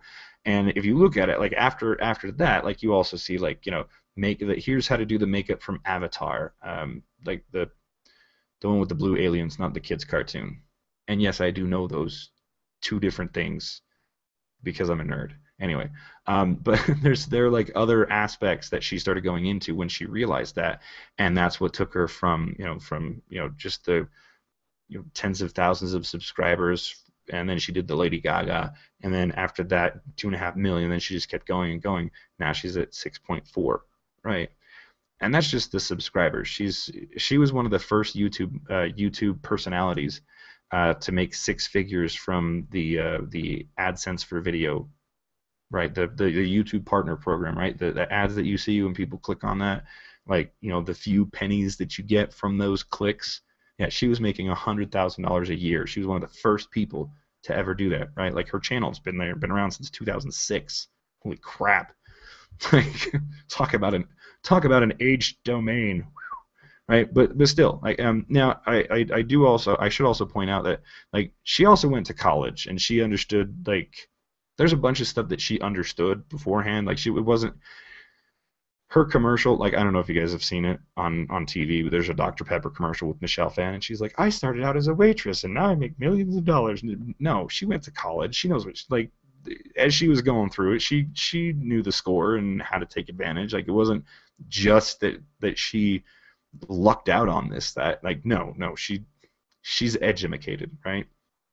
So with all of that said, you see that like not a whole lot is different from Mike Chain's videos, but enough is different, right? Like it's different banner. Let's skip across all that other stuff like we did with Mike Chain. Let's go straight to she's got a daily blog. All right. Again, Firefox, thank you. I don't need a redirect notice, but again, if you're using Chrome, you don't see that interruption. But okay, so is the do you see any place where you can buy anything? Maybe, right? Look here. Okay, she's got a book. All right, cool. I didn't know that. Probably makes a ton of money, right? So what are we seeing here? Well, first of all, we're saying that we've got let's see how to highlight and contour the right way. All right. My week in photos. All right, yeah, these are definitely for fans. Okay, how to wet brush, right? Now this is when I first first started trying to figure out how to do like keyword research and content research and stuff like that, one of the first things that I learned was that to Google whatever your content, your topic, your whatever, and go to different blogs, forums, whatever, and look at what the first things that you see. Like just like we looked at Mike Chang's website, right? First thing we see here is a video, right? And I said probably because, he probably, like I said, that's probably because his YouTube videos are videos, and like now it's time to bring them over to a website, so they need to see more video content. Whereas Michelle Phan, she's like, this is her blog, right? So again, different mindset, different customer base, and she probably tested a bunch of different things, just like Mike Chang did. She's been doing this since 2006, so right, like she's probably done a lot of testing. But now we're at this. Now she's at the level that she is. She obviously probably doesn't have, not just her, probably got some people helping her out, mentors, coaches, teachers, whatever, I don't know. Or maybe she's just doing it on her own. The point is that when you end up on the website, you want to look. Again, we're paying attention to the funnel. What is it that the best of the best are doing, and why is it effective? What's going on in the minds of the people that are landing here? Because she's thinking the same thing. What are these people thinking, and how can I get them to perform an action that will lead to me getting paid? This, right now, currently, is the best thing that she's got. Why? Right? I'm asking you. Like, I don't have all the answers. Like, it's time to start making your brain muscles start churning. We've now been, holy crap, guys. Wow, like, I gotta give you guys a round of applause here on this one. Like, wow. Okay, I started this at 2 p.m. It's almost 5. I've been sitting here on my duff talking about YouTube for 3 hours. This is only supposed to go an hour. Hope you guys are digging it. I'm digging it. I'm having a great time. I can't even imagine. Like, there's so much content I can chop up into other videos. You have no idea. This is going to be super cool. Anyway, we're looking at Michelle Phan and her blog here. And what we want to do is, again, we want to extrapolate from the most successful YouTube channels and the funnels that are created around them. Right? So I'm taking you down this particular funnel here with Michelle Phan's. But if you are watching, if you're still here after 3 hours, and you want me to take a look at one of your channels, let me know what the URL of the YouTube channel is, what the niche is, what the problems you are having with it, and what you've done to correct it, or what you're doing right now, because I can't really help if I don't know what you've been doing. And if we can't get to it, like if it's just like, right, we gotta cut this off, Zane, like there's way too much, then I'll do a maybe I don't know. I got a lot going on. I always just keep stuffing more stuff into my schedule, but maybe what I'll do is as I'm going through the week, I'll just do a quick mini review or something like that if we can't get to it. But I want to encourage you guys, come on, like, go ahead. I didn't really know where I wanted to go with the review specifically. I just knew what you needed to be thinking, where your brain needed to be in order to look at other channels and be able to, again, get inspiration and figure out where you should be going with your stuff. So either that, or just tell me a YouTube channel that you think that, like, hey, I'd always like to know, like, here's a channel that I think is cool, or I think is crap, or here's an opportunity, whatever you got, right? Kind of in the mood to make fun of some guru marketers, though. Like, ha, look how terrible their channel is. I do that all the time. I was like, oh, look at you, Mr. Marketer, and you have this crap YouTube channel. I personally, I'll tell you, my YouTube channel isn't that great. My personal one, but it's because I focus my efforts on like the YouTube channels, like the actual verticals, right? I got a couple of YouTube channels that, like, that's the channel, and that makes me money, and it's not tied to me, like, even though my profile created anyway. But hey, yeah, let's make fun of some some top level marketers. Let's see. Appreciate information, time well spent. Stay to the end. Right on. Rock on, Nadine. Staying with us. Let's see. Do we have no? All right. Cool. No, that's fine too. Again, I don't You guys don't have to. I just want to give you guys the opportunity if you want me to go over one of yours. So let's see. That was Michelle Fan. Let's see. Yeah, trailer video. Woohoo. Let's see. Over here, right? Again, this is Michelle Fan's doing. She's writing. She, instead of calling it like Mike, his was Mike's Crew. She just writes subscribe on her featured YouTube channel, and then here's the channel's Rice Bunny. Is that a? I don't know if that's the same. If it's another one of her channels, Swoozy, and then glam.com. Another perfect example. She talks about makeup. That's what her videos are about. Her YouTube channel, she is connected to glam.com. It's only 2,000 subscribers. Maybe it's a new thing. But again, this is where we've got the channel and then supporters, right? Like Glam is getting Glam is getting more benefit from Michelle Fan than Michelle Fan's getting from Glam because they've only got 2,000 subscribers, and I bet you most of the subscribers on that channel is coming from the position on Michelle Fan's channel with her 6.5 million subscribers. Like, out of those 6 million subscribers, probably a few of them are like, hey, let's check out the YouTube channel. Hey, look at this, Glam, boom, right? They're different topics, but they're close enough that they can benefit each other, right? So again, that perfect example of this is the channel and this is the supporter, or you can look at it of okay, how would you want to work with Michelle Fan? What if you owned like something like glam.com or something that was beauty magazine related kind of thing? You definitely want somebody like Michelle Fan, associated with you, right? So again, I don't know how the origins of this started, if this is hers or if somebody else, or this again is probably one of those joint venture things, because Michelle actually, like, from this, she's actually had a makeup line created. She's got tons of what's it called, where you get royalties and you just mention stuff, and it's on the top of my tongue. She's got deals where she references the makeup and she gets paid for it, kind of thing, right? Sponsors, there we go. So aside from the 6 figures that she made, and like this is an old article that I read in 2010. So in 2010, she was already making 6 figures a year doing these videos with the AdSense and stuff like that.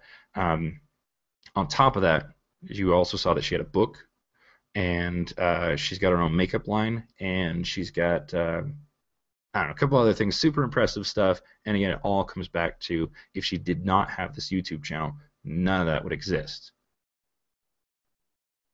So with that said, the next example that I would like to show you guys here is actually one that I have referenced before, because, well, I've been doing some work on it and I want to show it off. Hold on one second. My tablet is dying. Hold on, just plugging it in. I forgot to. Oh. Alright, now don't go wonky on me. Oh, I'm a little nervous on that. I don't want to accidentally unplug. I'm here, I promise. Guys, just 1 second. I didn't plug in my tablet. This is very unprofessional to do this. I hope you can still hear me. Of course you can still hear me. It's just terrible audio. Don't do this, guys. Not a good idea. Make sure all your stuff's plugged in so you don't have to stop your hangout in the middle. All right. Okay. We do not want the tablet to die, because that's my mind map. So here's the YouTube channel, right? And again, if you know me, you know that I'm Colin's director, right, for the Cult of Copy show. And I want to show you again this. Now, okay, yes, I'm the one that's working on it, so I'm the one that created the funnel. But I will tell you that this is where you can see, like, Colin and maybe a few other marketers. Like now I like, if they're YouTube marketers, obviously they're going to have more stuff on here, but I'm talking about internet marketing in general. In fact, this is Like we can start a little inside joke in the community and be like, oh, look at all these terrible marketers, like whatever. Um, but the point is that, like, once you get past the YouTube channel, again, that's where the disconnects happen, especially in internet marketing. Now, Colin, on the other hand, he has a very, very good loop, right? So Michelle Fan sends you to her blog. Mike Chang sends you to a sales page, and you buy stuff. Whereas Colin Terrio, in his own website, his URL, cultofcopy.com, actually forwards you directly to the Cult of Copy, right? So thank you, redirect notice. This, we go to cultofcopy.com, and it sends the Cult of Copy link, just redirects you to the Cult of Copy. Now, if you're not in the group, then obviously this is where it says, like, you need to join the group, right? So this is a nice feedback loop for him, and you can see it's very effective because there is 7,979 in it. Wow, man, I took me a second to realize that, wow, that's 1,000 new people, like, very shortly. This guy's gonna break 10,000 people in his groups very soon. So, oh wait, no, I don't want to go back. So here's the thing. This right here, this is where Colin, this group is where he actually makes money, right? In fact, his pinned post right here says, welcome. If you're here to get my $50 cultist only discount on any of my Cult of Copy training sessions, links to all of them are in this post, right? So, like, the very first thing that you see after you get accepted into the Cult of Copy is you see an advertisement. Now, like, and that's not a bad thing either, right? Because by the time people actually get in the community, they've either talked to Colin or somebody else has done such a good job of talking up Colin and his group that nobody minds seeing this. What it also does is, like, for people who first get in here, they see the reference point, right? They see they see, wow, 7,000 members, and actually closer to 8,000 members, and none of them seem to mind that there's an advertisement. I shouldn't have a problem with it either.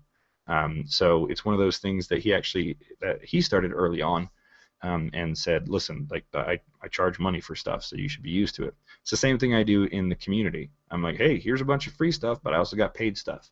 So people know, like, there's no hiding, like, hey, this is how I make money. This is how me and Van feed our families. So there you go.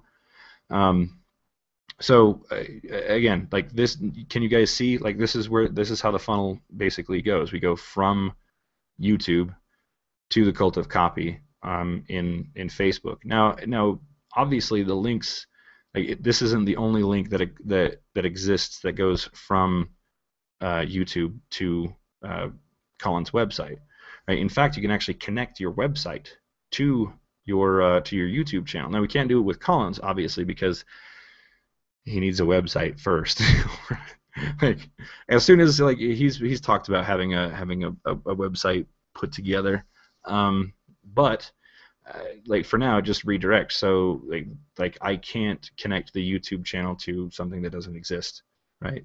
But when he does have a website, we can connect to it, and we can actually, like, the really big benefit of that, aside from the massive SEO benefits of having your YouTube channel, which ranks very well in Google.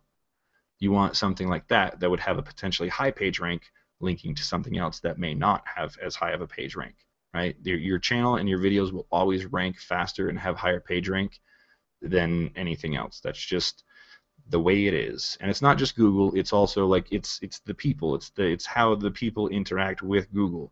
If you see a YouTube video on the first page of Google, it's not just because Google likes YouTube and because Google owns YouTube. It's because the demand provided by the users who search Google want that, right? So it's more about that than anything, but, it doesn't hurt that, Google owns YouTube, so that's going to be the video stuff that they show, right? They're not going to show Vimeo. Sometimes they do, but that's a topic for a different day. So all of these videos, they do point back to either each other, like another video, or it points, like, it gets people to go to the actual Cult of Copy, which more of it is actual call to actions in the videos, and then there's links in the description. If there's anything that I would say that Colin does an amazing job of during his show, is he has a very good grasp on knowing that he needs to tell people that they need to perform an action. A lot of times people don't have call to actions. Like throughout this whole thing, I've told you guys to do stuff. I'd say, think about this, make a comment about that, let me know about these things, and you have responded in kind, right? You've responded with your comments and your questions, and there you go, right? So a lot of people just miss the obvious points of just having a call to action. And like a call to action doesn't mean go buy this thing. It can be something that leads to another layer of you know, as I talked about much earlier, like going from a broader circle of influence to a closer circle of influence. So it doesn't have to be like straight from YouTube to buy something. I mean, you saw the examples before with Mike Chang and Michelle Phan.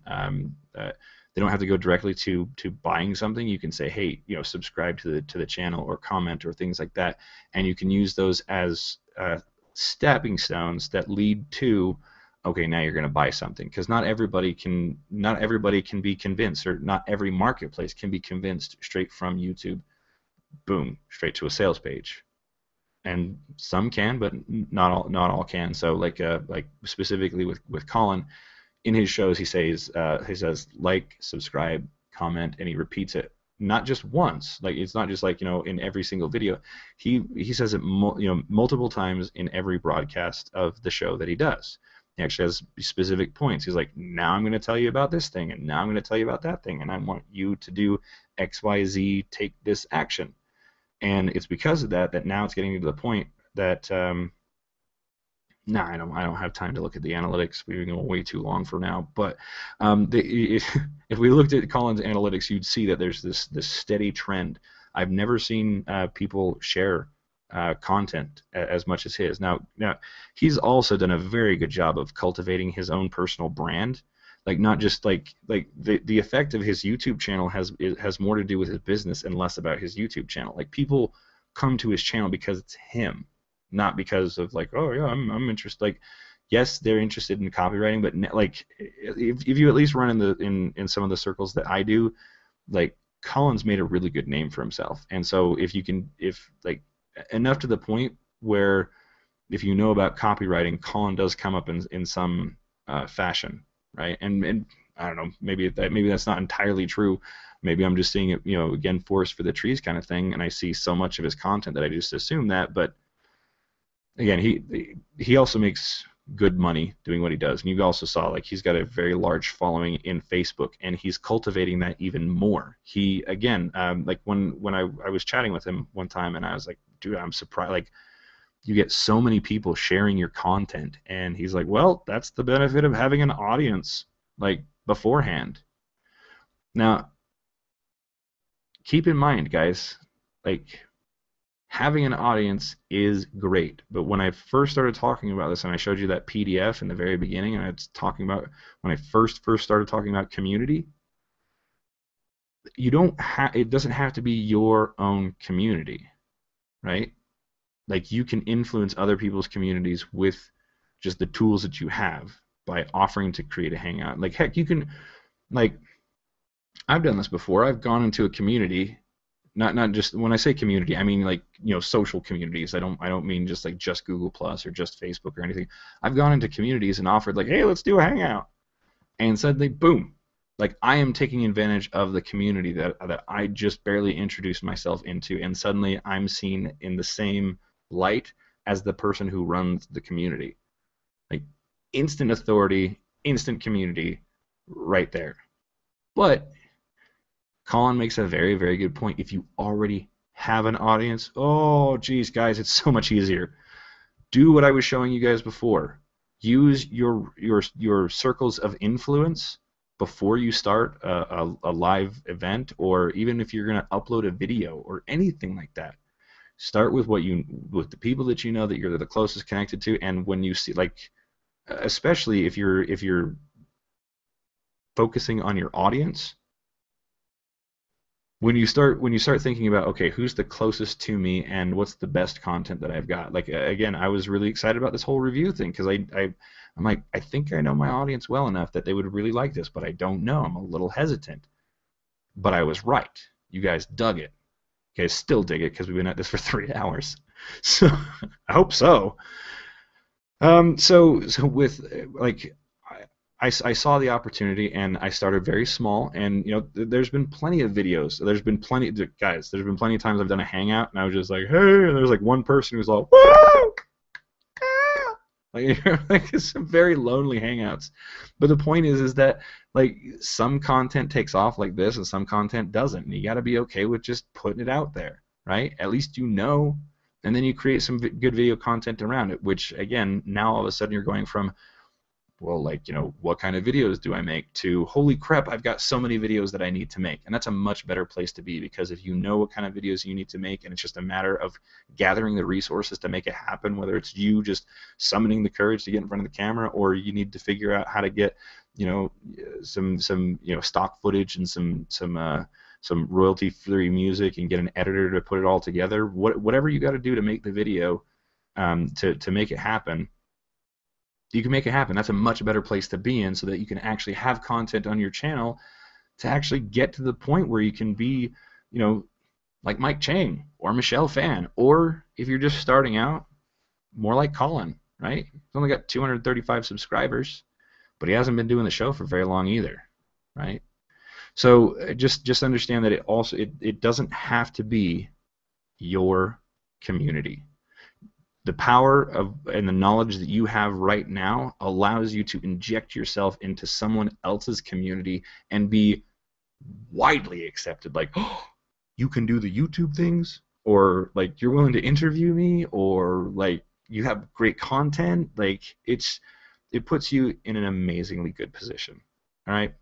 So let's see, what else do we know about what else can we gather from Colin's channel here, right? Okay, so let's do this. Where is his? I'll do this instead. I'll just do an incognito window like I showed you guys before. No, too many windows. Too many windows. All right, where's incognito? There we go. Incognitus. All right. All right, so that's muted. All right, so here's what I did. Like, I made this, guys. I made this video in like 3 minutes, right? Because again, I'm the director of the Cult of Copy show, so I have access to the channel.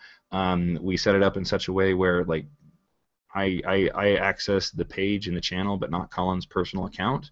Right? There's ways to do that, but I won't get into that because that's a totally different lesson. But this is what I did. I was talking to Colin. I was like, you need a trailer video, right? Trailer video. It sends people down the rabbit hole, right? So I just took the liberty of making one, right? Because I already had all this content. He had tons. Like, we have, each episode of his show is an hour long. It's once a week. So I've even one episode, you got plenty of content. So what I did is I just went, okay, in like 2 or 3 minutes. Again, I used the YouTube editor, which front loads all of the video content. You can just throw it in the timeline and you chop it up and you're good to go, and it makes a brand new video. I didn't make any of the content. In fact, the only part I had in most of this is just being like, all right, I'm the guy, you're live, go. And he just talked, right? Sometimes I'd be like, hey, I've got a point here, or something like that, or I do a screen share, and if he's like, here's a post that I made in the Facebook group, boom, I just do a screen share. It's again, he's talking most of the time. I'm not actually creating any of the content, but you know what? I'm sure as heck making a lot from that, right? So this is one of those things. Again, it took me like 2 or 3 minutes, not long at all, because I just wanted to give Colin an idea of what I was thinking, right? And I do this for him because it gives me tons of content for you guys, right? So it's a channel that I'm interested in helping with, because it'll give content that I can talk about. It's a symbiotic relationship. Plus, I pitch my stuff on a show all the time. So normally I charge $250 an hour, but again, this is a fascinating enough thing for me that I think is interesting. Yeah, cross promotion. So again, being exposed to having my channel and having my content. You see, here I am. Hey, featured channels, G-Tron marketing. Huh? See, that wasn't on accident, right? But this I have exposure to almost 10,000 people and growing because he cultivated his audience over the years, and I'm taking advantage of him cultivating that audience. But I'm trading off with the fact that I'm helping him with this stuff. So, I again, that's why I pass up $250 an hour, because I see greater benefits, right? So if you see right here, and again, all of this was created in the YouTube editor. There we go. See, even the text right there, it says episode 3, and then in a second it'll, because it's a very short video, right? There, episode 0, right? And then episode 1, right? So again, this video specifically had nothing to do with any software on my computer. This was all done through the YouTube editor, and not just the YouTube editor, but Colin's channel's YouTube editor specifically. None of this was mine, but I was able to create it, and in 2 days there's already been 79 views, which means that this also tells me that based on when the video was uploaded and what it is, and how many views it has now, the level of activity that's shown on this homepage, which also tells me that, hey, this is a really good position to be in, because if you see what I mean, 79 views in 2 days, and this video specifically, right there you go, right? Tons of exposure right there that people see, right? So I've got these are the playlists that I made, and I looked at it again of like who's the marketplace, who what does he want, what do they want, and I just started from there, right? So since this is a show, right, most of the work that he does to get recognized, he does on his own. This is entirely, I look at this as he has a show, and the content, everything that is surrounded by the show, leads to getting to the cult of copy, which is where he sells things, and that I don't have to worry about branding things and stuff like that. I basically get to treat it like more of a traditional YouTube channel. I don't have to think about how I can sell something. I can just focus entirely on, okay, how can I get more people to watch more episodes, watch more content? Because the more content they watch, the more likely they will be to join the cult, which is where basically his sort of, not pay line starts, but it's where people start going, okay, I'm toying with the idea of giving Colin money for information that he has, right? So if I can just keep getting people, going back into the YouTube channel, then that's where he benefits, and the lines of money being made can be drawn of okay, this is how these pieces connect, right? So I created this playlist, the Cult of Copy Show, full episodes, right? That's again, we're driving people back to the most interesting points for them. This one right here, I even touched on it on this particular hangout, where I talked about I'm still cutting up the videos here, right? But it was the 7 Deadly Sins was actually split up into 2 different episodes, episode 7 and episode 8. So it was part 1 and part 2, which is also if you have a particularly long YouTube video and you're like, what do I do with this? Try and cut it down into 15-minute chunks. Even if you have to do, if it's for an hour, part 1, 2, 3, and 4, you should still do it. You got 15 minutes of attention, which surprised me. There's so many people still here on this hangout. It's long past 15 minutes, I tell you what, right? But it's true. It's true. I've looked at the analytics time and time again across numerous channels, and 15 minutes in an hour-long hangout is average, right? Kind of makes sense. The whole phrase 15 minutes of fame. You got once you've reached that 8-second mark and you got their attention, it's the clock starts over again. And I don't know how much time, what milestones are between 8 seconds and 15 minutes, but you pretty much max out at 15 minutes. After that, people got to be dedicated to watch, right? So if you got a long hangout, a long video, a long anything, just chopping it up into parts and making again 15 minutes the max is the best default that you can do with a hangout. And A, you're creating more content, and B, you're giving more people opportunities, little tastes, to go. Okay, I'm going to sample just a little bit of your content. I don't want to watch the full 3-hour hangout. But if I like the 5-minute video from that hangout, and there's a call to action at the end telling me to go watch the rest of it, there's the chances of watching the entire thing rise dramatically, right? Because they've used that time to watch that little snippet, the clip, to become a fan, right? They've made that determination between the 8 seconds and the end of the 3-minute clip.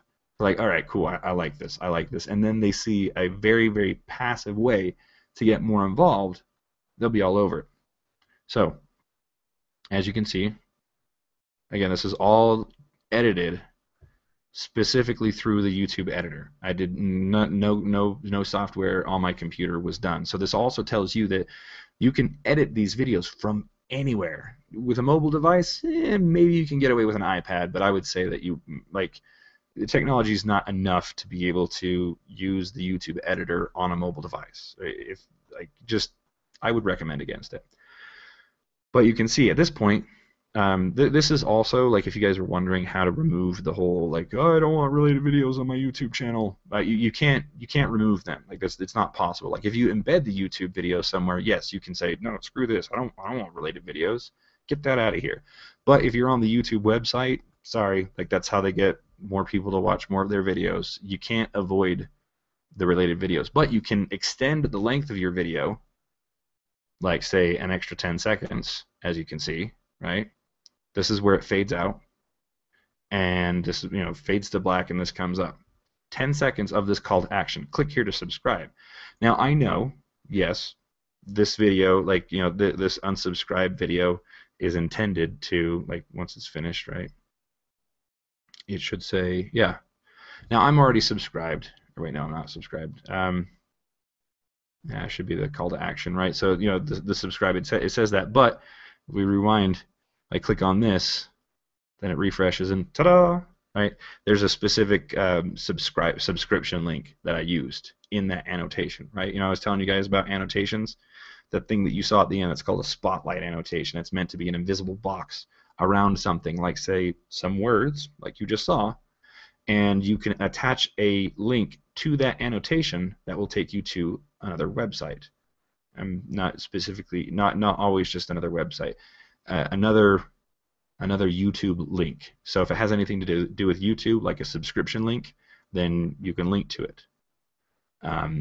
If you want to link outside of YouTube, you either need to use the YouTube advertising platform, or like I was telling you guys before, you need to officially link your YouTube channel to your website, which again we couldn't do with what Colin had, because, like, his URL just redirects to the Facebook group, and like, in order for the link to actually work with YouTube, they need to put a little tracking pixel in the header of your website to prove that it's yours, right? To avoid doing things like redirecting to a Facebook group, right? So that's why they have that, and again, why it's set up like it is. But again, you can see, right, there's all these call to actions. In fact, we have this, right? We're doing a little bit more inception here, right? We have, like I said, we have this playlist that I created because, yeah, sure, you can cut down into generic terms like every 15 minutes, and that's the window of opportunity that you've got, or you go topically, right? We have here the Cult of Copy Show, selling the 7 deadly sins, right? So each episode was actually about an hour and a half. Most of the time they go an hour, but Colin was on a roll. But each topic that he talked about only took like 5 to 7 minutes, right? So we've got, like, this one, right? Selling the 7 deadly sins. This is gluttony, right? Well, actually, let's just go ahead and jump over to that video right now, right? So here's what we got. We got the playlist, named this because, well, first of all, it's the Cult of Copy Show. That's what we want to highlight. And then the topic was the selling the seven deadly sins, which is, like, unto itself is its own interesting topic because of all sorts of reasons, right? Like, I could go on forever, but just that we have the Cult of Copy Show because that's the main thing I want people to pay attention to is the show. And when it comes to searches in the search engine on Google or YouTube or anywhere else, like the cult of copy needs to be like the thing, because Colin's tied to the cult of copy is tied to Colin. It all ties in together. And again, these are decisions that were made based on conversations that I had with Colin. Again, like he's my client, so I need to talk to him and find out from him, like, what are things that you want to do? What's your branding? What's your unique selling proposition? Same exact things that I look for in determining whether or not it's a good quality YouTube channel and Google Plus page, right? We're talking more of a presence and not singular pieces. Like, this is how they all work together, yada yada, G-Tron, the whole is greater than the sum of its parts, right? So we've got the name of the show, which is the most tempting thing. Right, play on words. But then there's also the topic itself, selling the 7 deadly sins. It all ties in with copywriting and persuasion in general. In fact, Colin's, like, the whole thing, the cult of copy, like the words that he uses to name his group, put certain ideas in your head of, like, what is this thing? And he intentionally talks about the darker side of copywriting, the darker side of persuasion, and frames it in such a way of, like, listen, this exists whether you like it or not, and you can still, like, the evil, the badness, the wrong things that people do, it's the intent. It's not like, what makes it bad is the intent, right? So even something like selling the 7 deadly sins, right? Like that's bad. But he's also talking about, like, these are like, these are the good parts of it, and this is how to look at it in perspective. Again, part of the reason why I enjoy directing the show, because this is all stuff that I've been very fascinated in: copywriting, psychology, the whole kit and caboodle, right? So back to the point here, though. This is a 5-minute 55-second bit, right? Because he talked about gluttony for 5 minutes and 55 seconds. So we're going to go here to 5:44, right?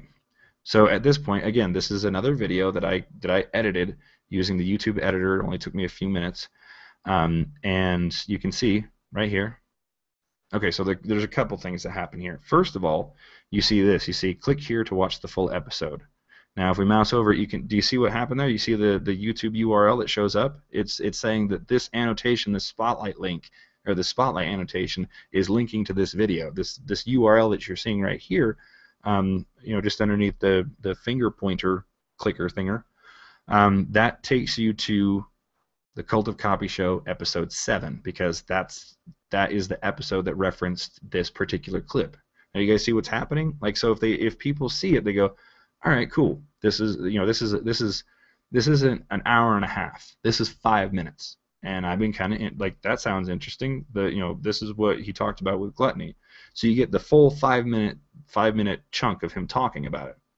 But I also set it up, like, if you guys were able to hear it, like, I can't show a video and have you hear the audio through the core pieces of how Hangouts work. Like, there is a way to do it where you guys can actually hear the system audio through my computer. But most of the time, if you wanted to hear any audio through a Hangout, through a live broadcast, I'd literally have to, like, turn my speakers on, and, like, my microphone would have to pick up the audio from the speakers, and it would just sound like garbage. So, but point is that if you could hear this, instead of me whacking my microphone like I keep doing, if you could hear this, like, right at the end, you're like, so that's gluttony. So next, let's talk about, and then it fades out and it goes to this. So if by that time, like, if the viewer was interested in hearing the next thing, they'd be like, all right, cool, I'm ready to take the next action. I'm just going to go ahead and I'm going to click this, and I'm going to watch the full episode. But if they're not interested, this right here, right? You know how I was telling you earlier about the whole, like, hey, this is Mike Chang. Like, I thought initially what I was talking about with Mike Chang was this, but it's not. This looks like an advertisement, right? It looks like the advertisement that Mike Chang had, but the difference is that this is a feature that's used, like, it's a free feature that you can basically feature other YouTube videos in the first 10 seconds or the last 10 seconds or throughout the whole video, right? But I specifically chose this for the last 10 seconds. Why? because all of the videos that I create, the little clips, I always extend for an extra 10 seconds to either get a subscriber or get them to click to another episode or another video or something else that I create that pulls them further down the YouTube funnel, so that when a different call to action to join the community, buy a product, whatever it is, it's just ingrained in them, right? They're just used to saying, yep, let's go do the next thing. And since YouTube spends millions of dollars a year, month, what they spend a lot of money trying to figure out how to get people to perform actions, especially because they have their own advertising platform. I'm just taking cues from things that already work in YouTube, right? So here again, this is a feature where you can feature other videos, and it's free, but it looks just like the call to action you would see in a video that somebody's paid to promote. This has white text and it leads to another YouTube video, whereas the advertisement, again, if you rewound back to the part where we were talking about Mike Chang, you can see that that's also like that's a link to another website, and it's in yellow text. But look at what I'm taking advantage of. I'm taking advantage of the last 10 seconds of a YouTube video that I intentionally created so I could create a call to action, and I'm leveraging the feature of you can show this in the first 10 seconds, the last 10 seconds, or the whole thing. I don't like showing it in the whole thing because like it's obnoxious. When you're trying to consume content, you don't want to see distractions in the video. You don't want to see a bunch of annotations. That's why strategically placed annotations are really good. You can actually go back into your own analytics of your YouTube channel and look at peak points in your user retention, right? If you guys don't know what that is, check out your analytics. There's actually a section in there that says the audience retention, and it will tell you. It will literally tell you where people stop watching the video, right? So you can strategically place annotations to points where you have either a high level of engagement or a low level of engagement, and you can reactivate people. But now I'm getting way ahead of myself. Point is that I'm leveraging the last 10 seconds, and I'm using something that I created and also something YouTube created to give people an option. Either A, you're going to watch the full episode. B, you're going to watch these other clips that I created, which is going to drive you to a subscription call to action. Or if we just wait out the clock, it's in a playlist. So it's automatically going to play from this video to this video. And we are, bam, there we go. And there we go. Now, you know, like I said, we went from the first topic that he talked about, which was gluttony, to the second topic that he was talking about, which is lust. And I think it's kind of interesting that we're talking about the 7 deadly sins on a Sunday, right? So you got some religion in there too, right? So so the second topic is lust, and the next topic, when I'm again done editing all 7 of them, will fit in this playlist, which the very last video will then push people to subscribe or to a different YouTube video or the YouTube channel. I can change that to whatever I want. Those spotlight annotations, those links, like they're not permanent. I can change those links whenever I want. Heck, if I really wanted to, I could be like, no, all the traffic from Colin's channel is now going to go to my website. But that would be really douchey, so I'm not going to do that. I respect Colin way too much for that. Right, so that's how all these pieces are going together. And here's some other things, right? So I have like this right here. Again, this is part of optimization. This is how I'm talking to YouTube and Google and explaining to them this is what this is all about, right? I'm intentionally saying things like watch the Cult of Copy show, full episode, because like that's what they're happening, right? A lot of searches are actually like they start with watch this or watch that or whatever, right? It's common terminology that's used in people who are trying to consume video content, right? So I intentionally have this watch the Cult of Copy show, full episode 7, because I also have a playlist that says full episodes, you know. So congruency is important with all of this. Like if you're going to name a playlist thing, then use what you've got. In fact, what I should do is watch the full episode 7, selling the 7 deadly sins part 1, right? But again, that's at that point kind of mincing words, huh? Get it? So with this, what we do, like I have this here, like, you know, watch this, and so I have this so that the link can be clickable, and you don't have to click the show more, right? Like a lot of people will do that. They'll write this ridiculously long description, and then they'll put the link of where they want people to go, like way down at the bottom, and no one ever sees that, right? Like in fact, like it's great to have up here because then you can actually also like let's see if I can um, yeah, let's just search this much real quick. I'll show you what I mean. Right? So I'm going to search this. You see this right here? This is like right? You see right here, like I can click on this straight from the search results, right? And that's from this from the description, you know, how the description sits here, right? So having a URL in the beginning is very important, but keywords, you want to have keywords early and often, right? So you like having, let me see how to put this, having the URL as the very first thing isn't always the best thing because you could actually be leveraging better context for both the search engines and the people who are actually like looking at it. So having some text, some explainer text, context text before you have the actual link, it actually works better, and you still have the benefit of the keyword plus the URL in the actual search results, right? So you see, like they actually grab the text right here, everything before what happens when you say show more. So you've got like 1, 2, 3, 4 spaces that you can work with here, right? Before it goes dot dot dot, and you need to click show more. That's what shows up right here in the actual like text, right?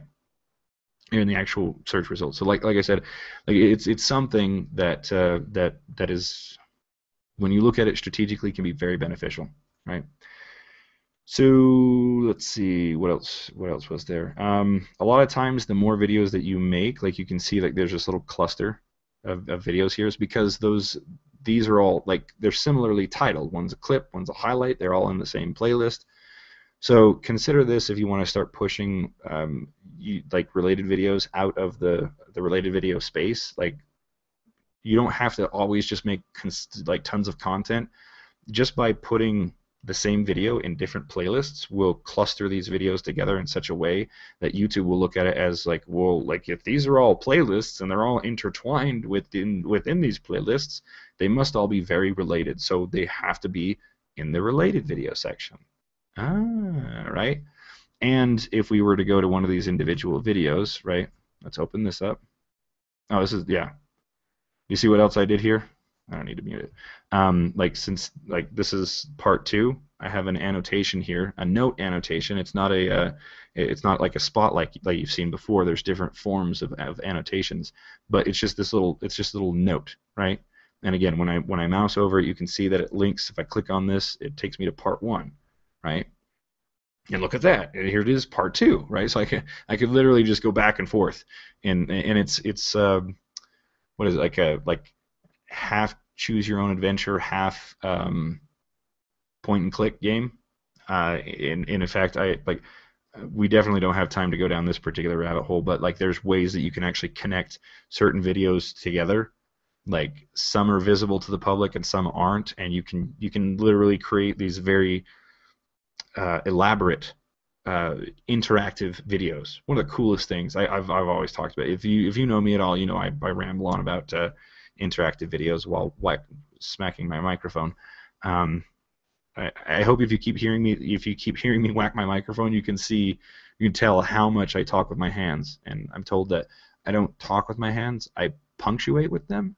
And it's true, I do that all the time. Anyway, but like you could literally create these elaborate ways of these interactive videos just with annotations. Like what I'm doing is very limited, right? This takes you to part 1. This takes you to part 2, and you know, it's just as simple as that. But here's what I want to show you. So you see over here in the related videos, if we go all the way to the end, let's get not close enough. There we go. Okay. All right. So you saw first of all there was that recommendation because it's a free feature in YouTube where you can say, hey, you know, at the last 10 seconds, show them this. You saw, it's just like you saw in the first in the trailer video. Right, that last 10 seconds, there's the highlight clips. Did the same thing with this video. Now you can see here's the related videos, but you're seeing these clumps, right? And I also know, like, the more videos that are created and the more often we're creating and intertwining videos within playlists. Again, there's nothing saying that you can't have the same video in like 6 different playlists. Nothing wrong with that, right? It would just be in your best interest to make sure that it actually makes sense to have the same video in 6 different playlists through your channel. Because again, this isn't meant for, this isn't meant just so that you can rank, guys. This is meant so that it has a distinct experience for your viewers, and that's what you're creating with this. That's why YouTube's giving you these tools. They've tested time and time and time again. They're like, yes, this is a perfect way that people that we can get people to take action and buy stuff and people make money and whatnot, right? So these tools are meant for you to use to your advantage. I know a lot of people get scared about this, the YouTube ban hammers and things like that, and you're just, too many people are afraid to just create content for fear that it might be taken away from them, and that's a foolish way of doing it. It's yes, it can be scary, and I understand and I feel your pain, but most of the time, 99% of the time, you don't have to worry about YouTube and their ban hammer, because for the most part, they do actually want, like, marketers doing stuff, right? They may not always admit it, and they may not always say it, but still, it's what makes the YouTube things churn, right?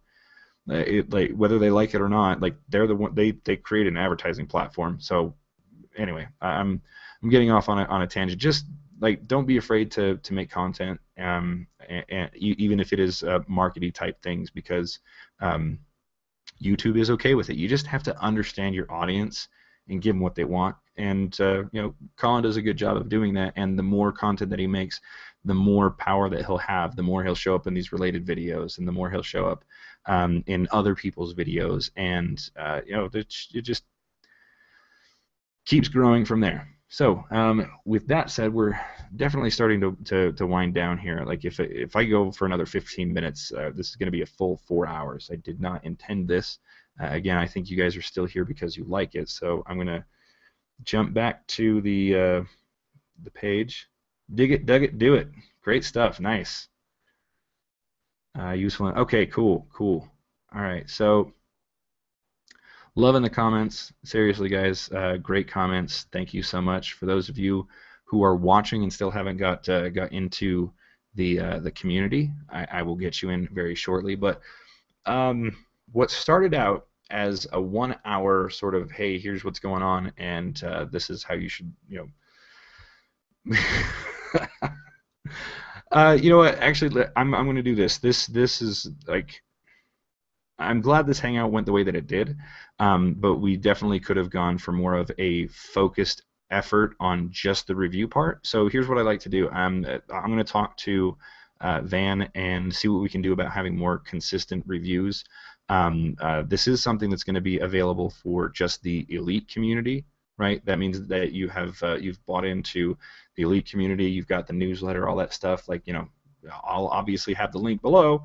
You guys can check it out. But this went really well, and so for those of you who do invest in the newsletter / elite community, which you'll see the link, that's where we'll be offering the reviews, right? At least that's what I'm thinking. Again, I need to talk to Van and we need to work out the logistics. But where we can have just, like, instead of all this that I'm telling you, we can have a much more interactive, like, hot seat, right?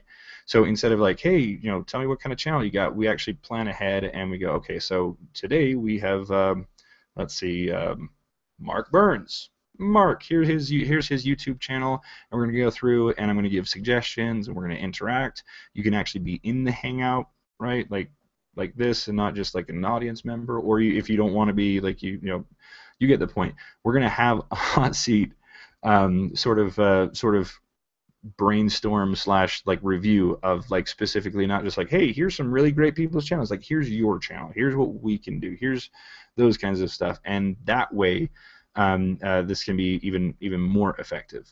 But the more I think about it, especially with the huge response I got from you guys, like, there's no way, like, I would not be able to keep up with it if it were just, like, free. Like, there would be a huge, way too many, and plus, let's just put it this way, that, like, it's the simple fact that when you pay for it, you appreciate it more.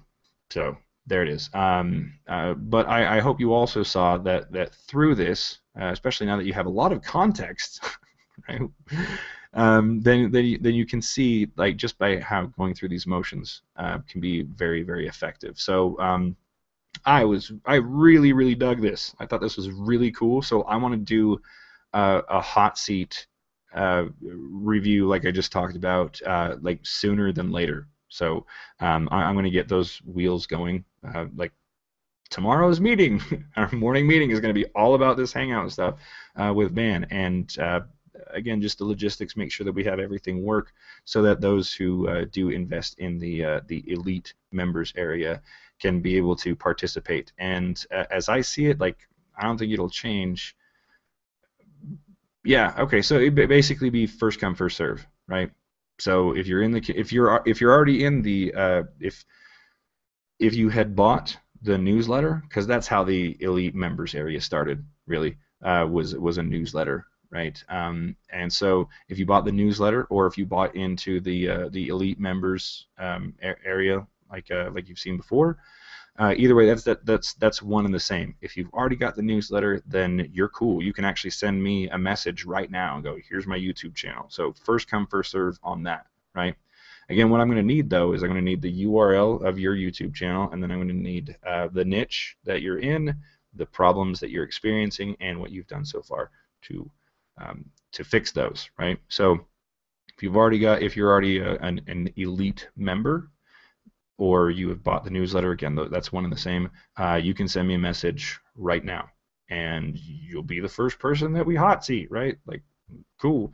The rest of you can watch, and then that's how it's going to go. So I'd say within the next week. Again, Van's the one that keeps me on point. So within the next week or two, I would like it again sooner, because I had a really good time, doing this, right? So, but definitely more focused on, like, okay, this is your channel and what you are doing. I just wanted to show you some examples, and again, what I do when I look at this stuff, because I've done it so many times, I'm able to quickly reverse engineer all the different pieces and what's working and what's not, and be able to offer suggestions. And in fact, it's one of the things that I've done in the past just for fun, just like you saw me do today, because I do think it's fun. But there's a huge amount of value that I see in it, and if you guys, like, that was 4 hours of just Zane's content about YouTube. Like, if I was just teaching each bit, it would take even longer, right? So you guys had some reference points, a lot of shortcuts. I promise you, we covered a lot more than you think, or maybe it is as long as you think. And I just kept going on and on. But there it is again. By all means, leave some comments on the event page, and let's see if we've got any more questions. Whoa, Zane, Sunday afternoon, 4-hour Zaneathon. That's right, Zaneathon. Always good to learn. Thank you, Greg. Really interesting interactive YouTube video. All right, I'm gonna just.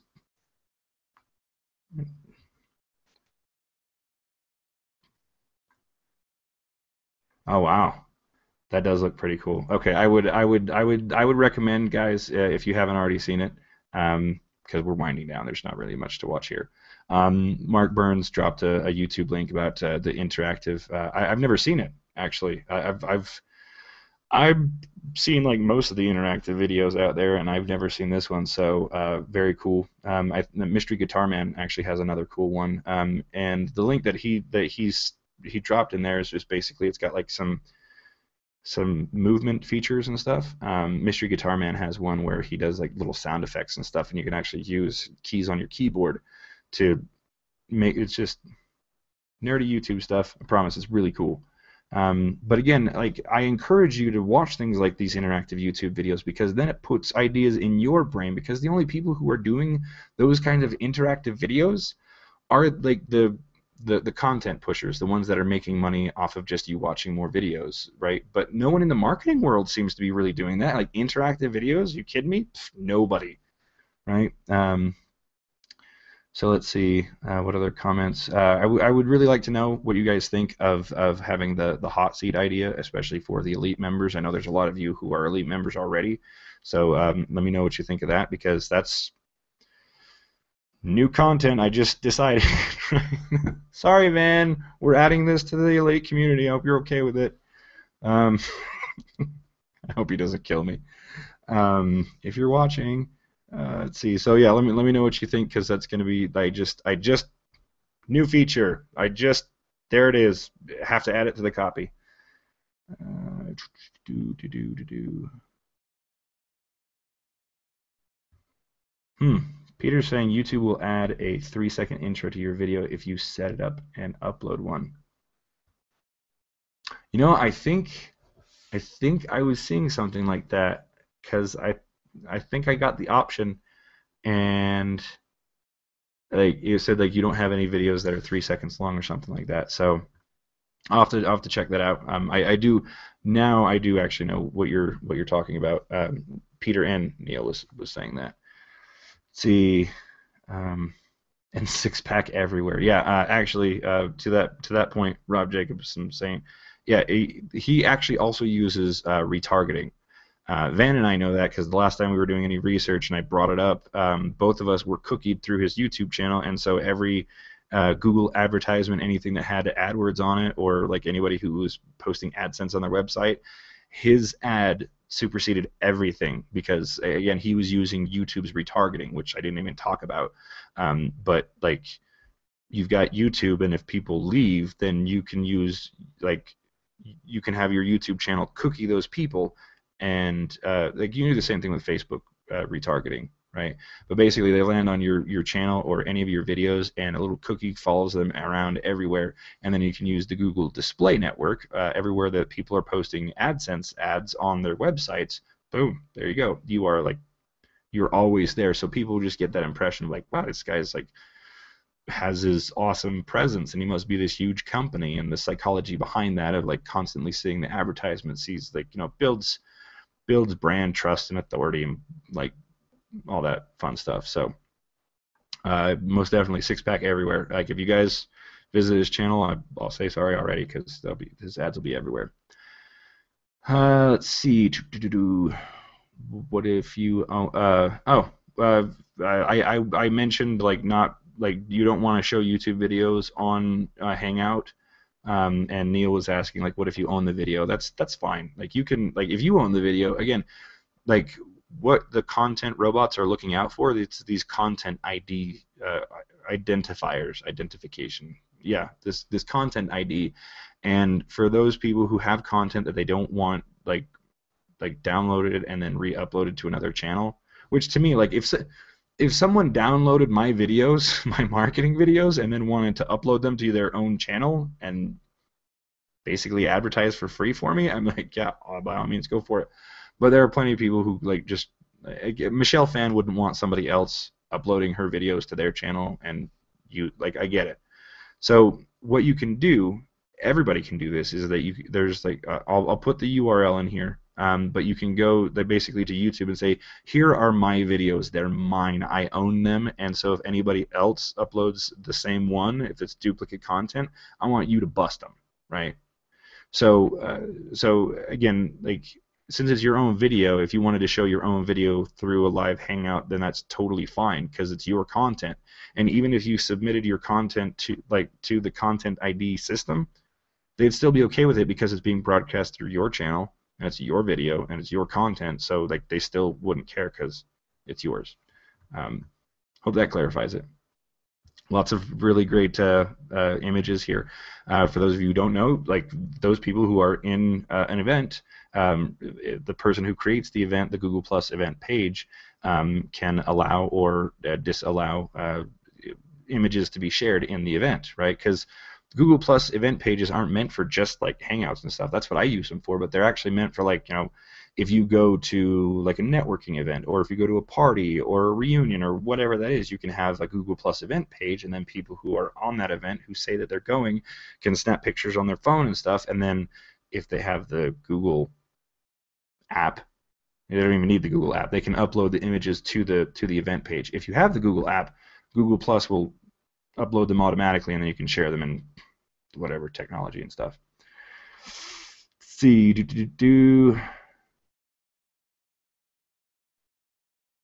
Let's see. Yep. Okay.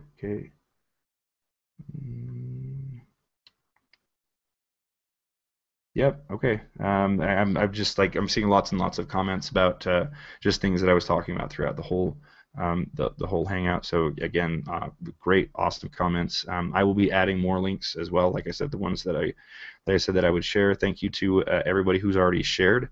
Right there's like Mark Burns. He shared the link to the YouTube playbook, which is very beneficial. I strongly recommend that you guys go through it. I do not know everything. All of my content actually is based off of the YouTube documentation. It's what I extrapolate and then what I test and what I learn, and I show you the examples and things right there. But I'm not even gonna try and pretend like I'm the one that comes up with like everything. Like my source comes from YouTube. So I strongly recommend that you get the YouTube playbook because that's just something that you're going to want to have. And if you want to be able to extrapolate any of the randomness that I've been talking about, it's all based on the YouTube playbook and the YouTube advertisers playbook. There's two of them, and they're both about 100 pages. But again, don't worry about it because most of the pages are filled with images, right? So let's see. And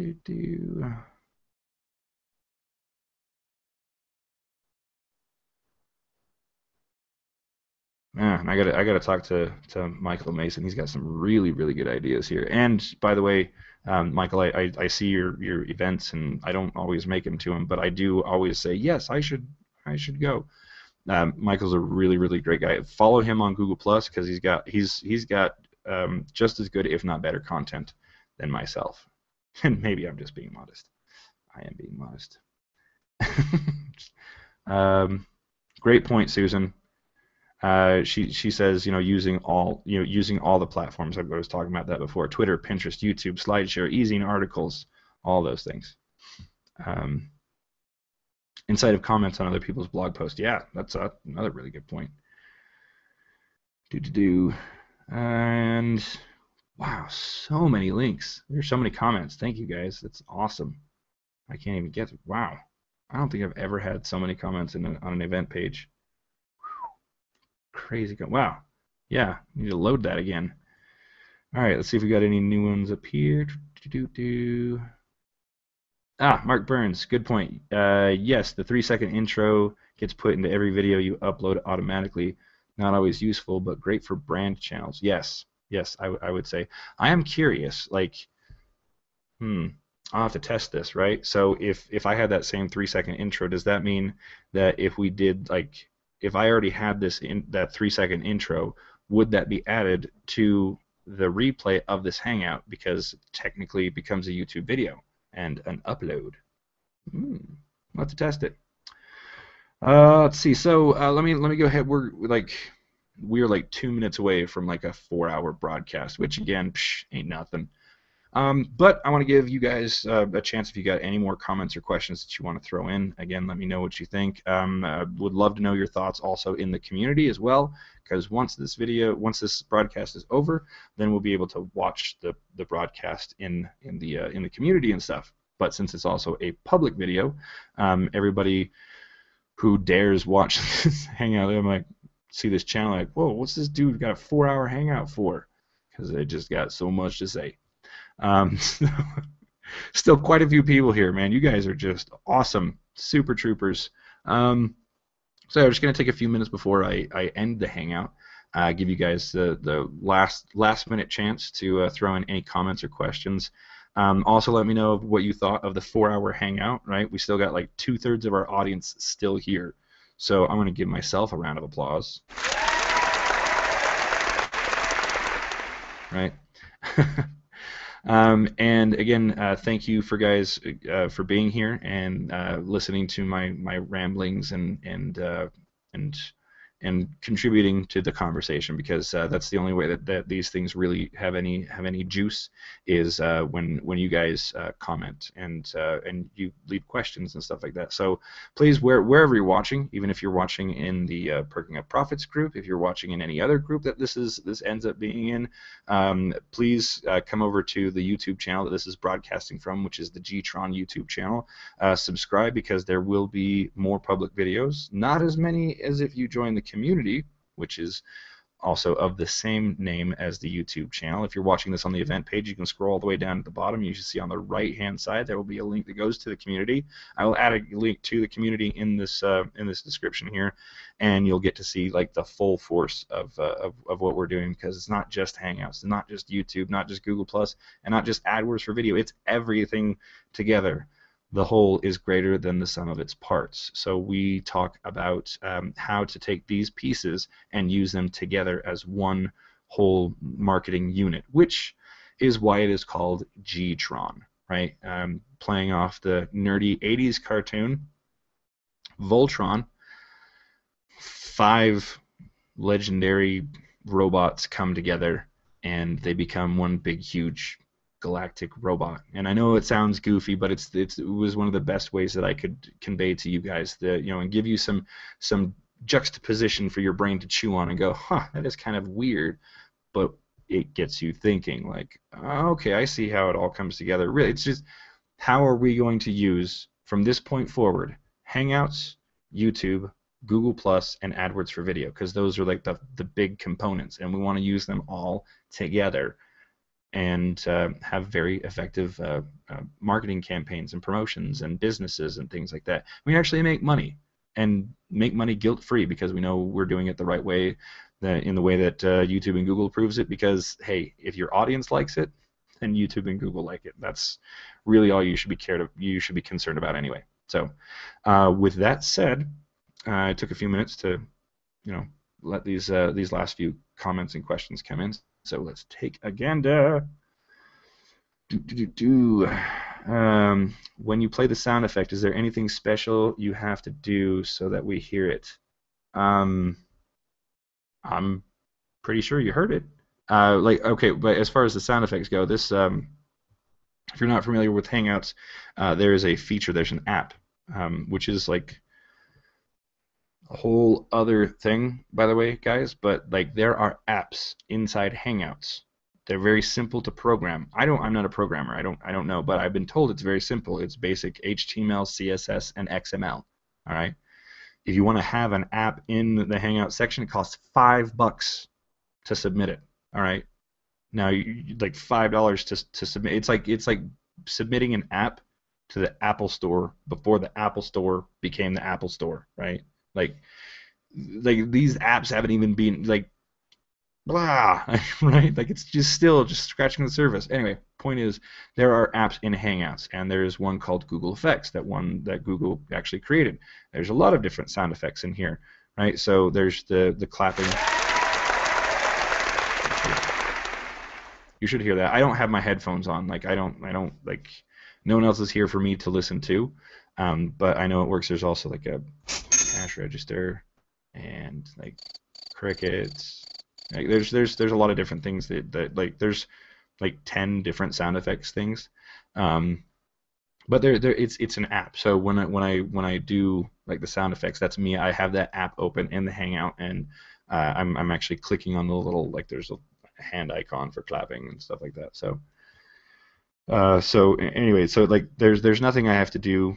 Like there's nothing special I have to do. I just have to click the button, and then the people who hear it live hear it, and the people who like in the recording, you'll hear it too, right? So let's see, Susan. I don't know the 3-second intro gets added, but I do know.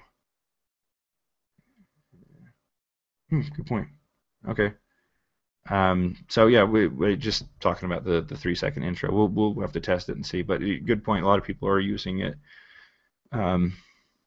Oh, it's best not to put it in the intro when you're trying to get the grabbers. Yes, that is very true. You only got 8 seconds, right, to get their attention. You don't want to use 3 of it to distract them or to stop them from wanting to move forward. Long haul was a nice unexpected surprise for me. Awesome, Greg. Thank you. Um, I don't know about anyone else, but I was waiting for the Starbucks gift card. Nice. You the man, Zane. You're welcome, Rob. Check. Thank you. You're welcome, Neil. Neil Ward. Okay, awesome. Well, we had a ton of people in here. Again, like when we first started, there was like I think 15 when we first started. And now I'm looking at the event, it says that like 60 went. Like just like during the live hangout, there's like so many people that came and showed up. So awesome. Give yourselves a round of applause yourself. And I think that's it for the rest of the questions. So I am going to go ahead and bid you all adieu. Again, it was great to have you here. Thank you so much for the comments and stuff. Be sure, those of you who are in the community, let this discussion be an inspiration for other discussions, questions that you might have. Make sure and reference the YouTube video in your post and say, hey, here's this point. If you have the ability, please do, right? If you can figure it out, it's not that hard. If there's a point in the hangout, right? Because it's like 4 hours, so it would really help me if you guys, if there's a point in the hangout that you wanted me to expound on or something like that, go to the YouTube video of this hangout and then find the timestamp. Let me actually, I'll do a quick screen share because trust me, guys, it'll be a cool effect. So, like for example, right? Like let's open up this video right here, right? So this is the explanation of like lust, right? So let's skip like go 3 minutes and 44 seconds in. Let's say that like, wow, this is really cool. I want to know more about this. So if you come down here and you click share, you can click this little box and you can see that it says start at, and then it adds this little, T equals, right? So here's what you can do. You can actually copy and paste this URL specifically, right?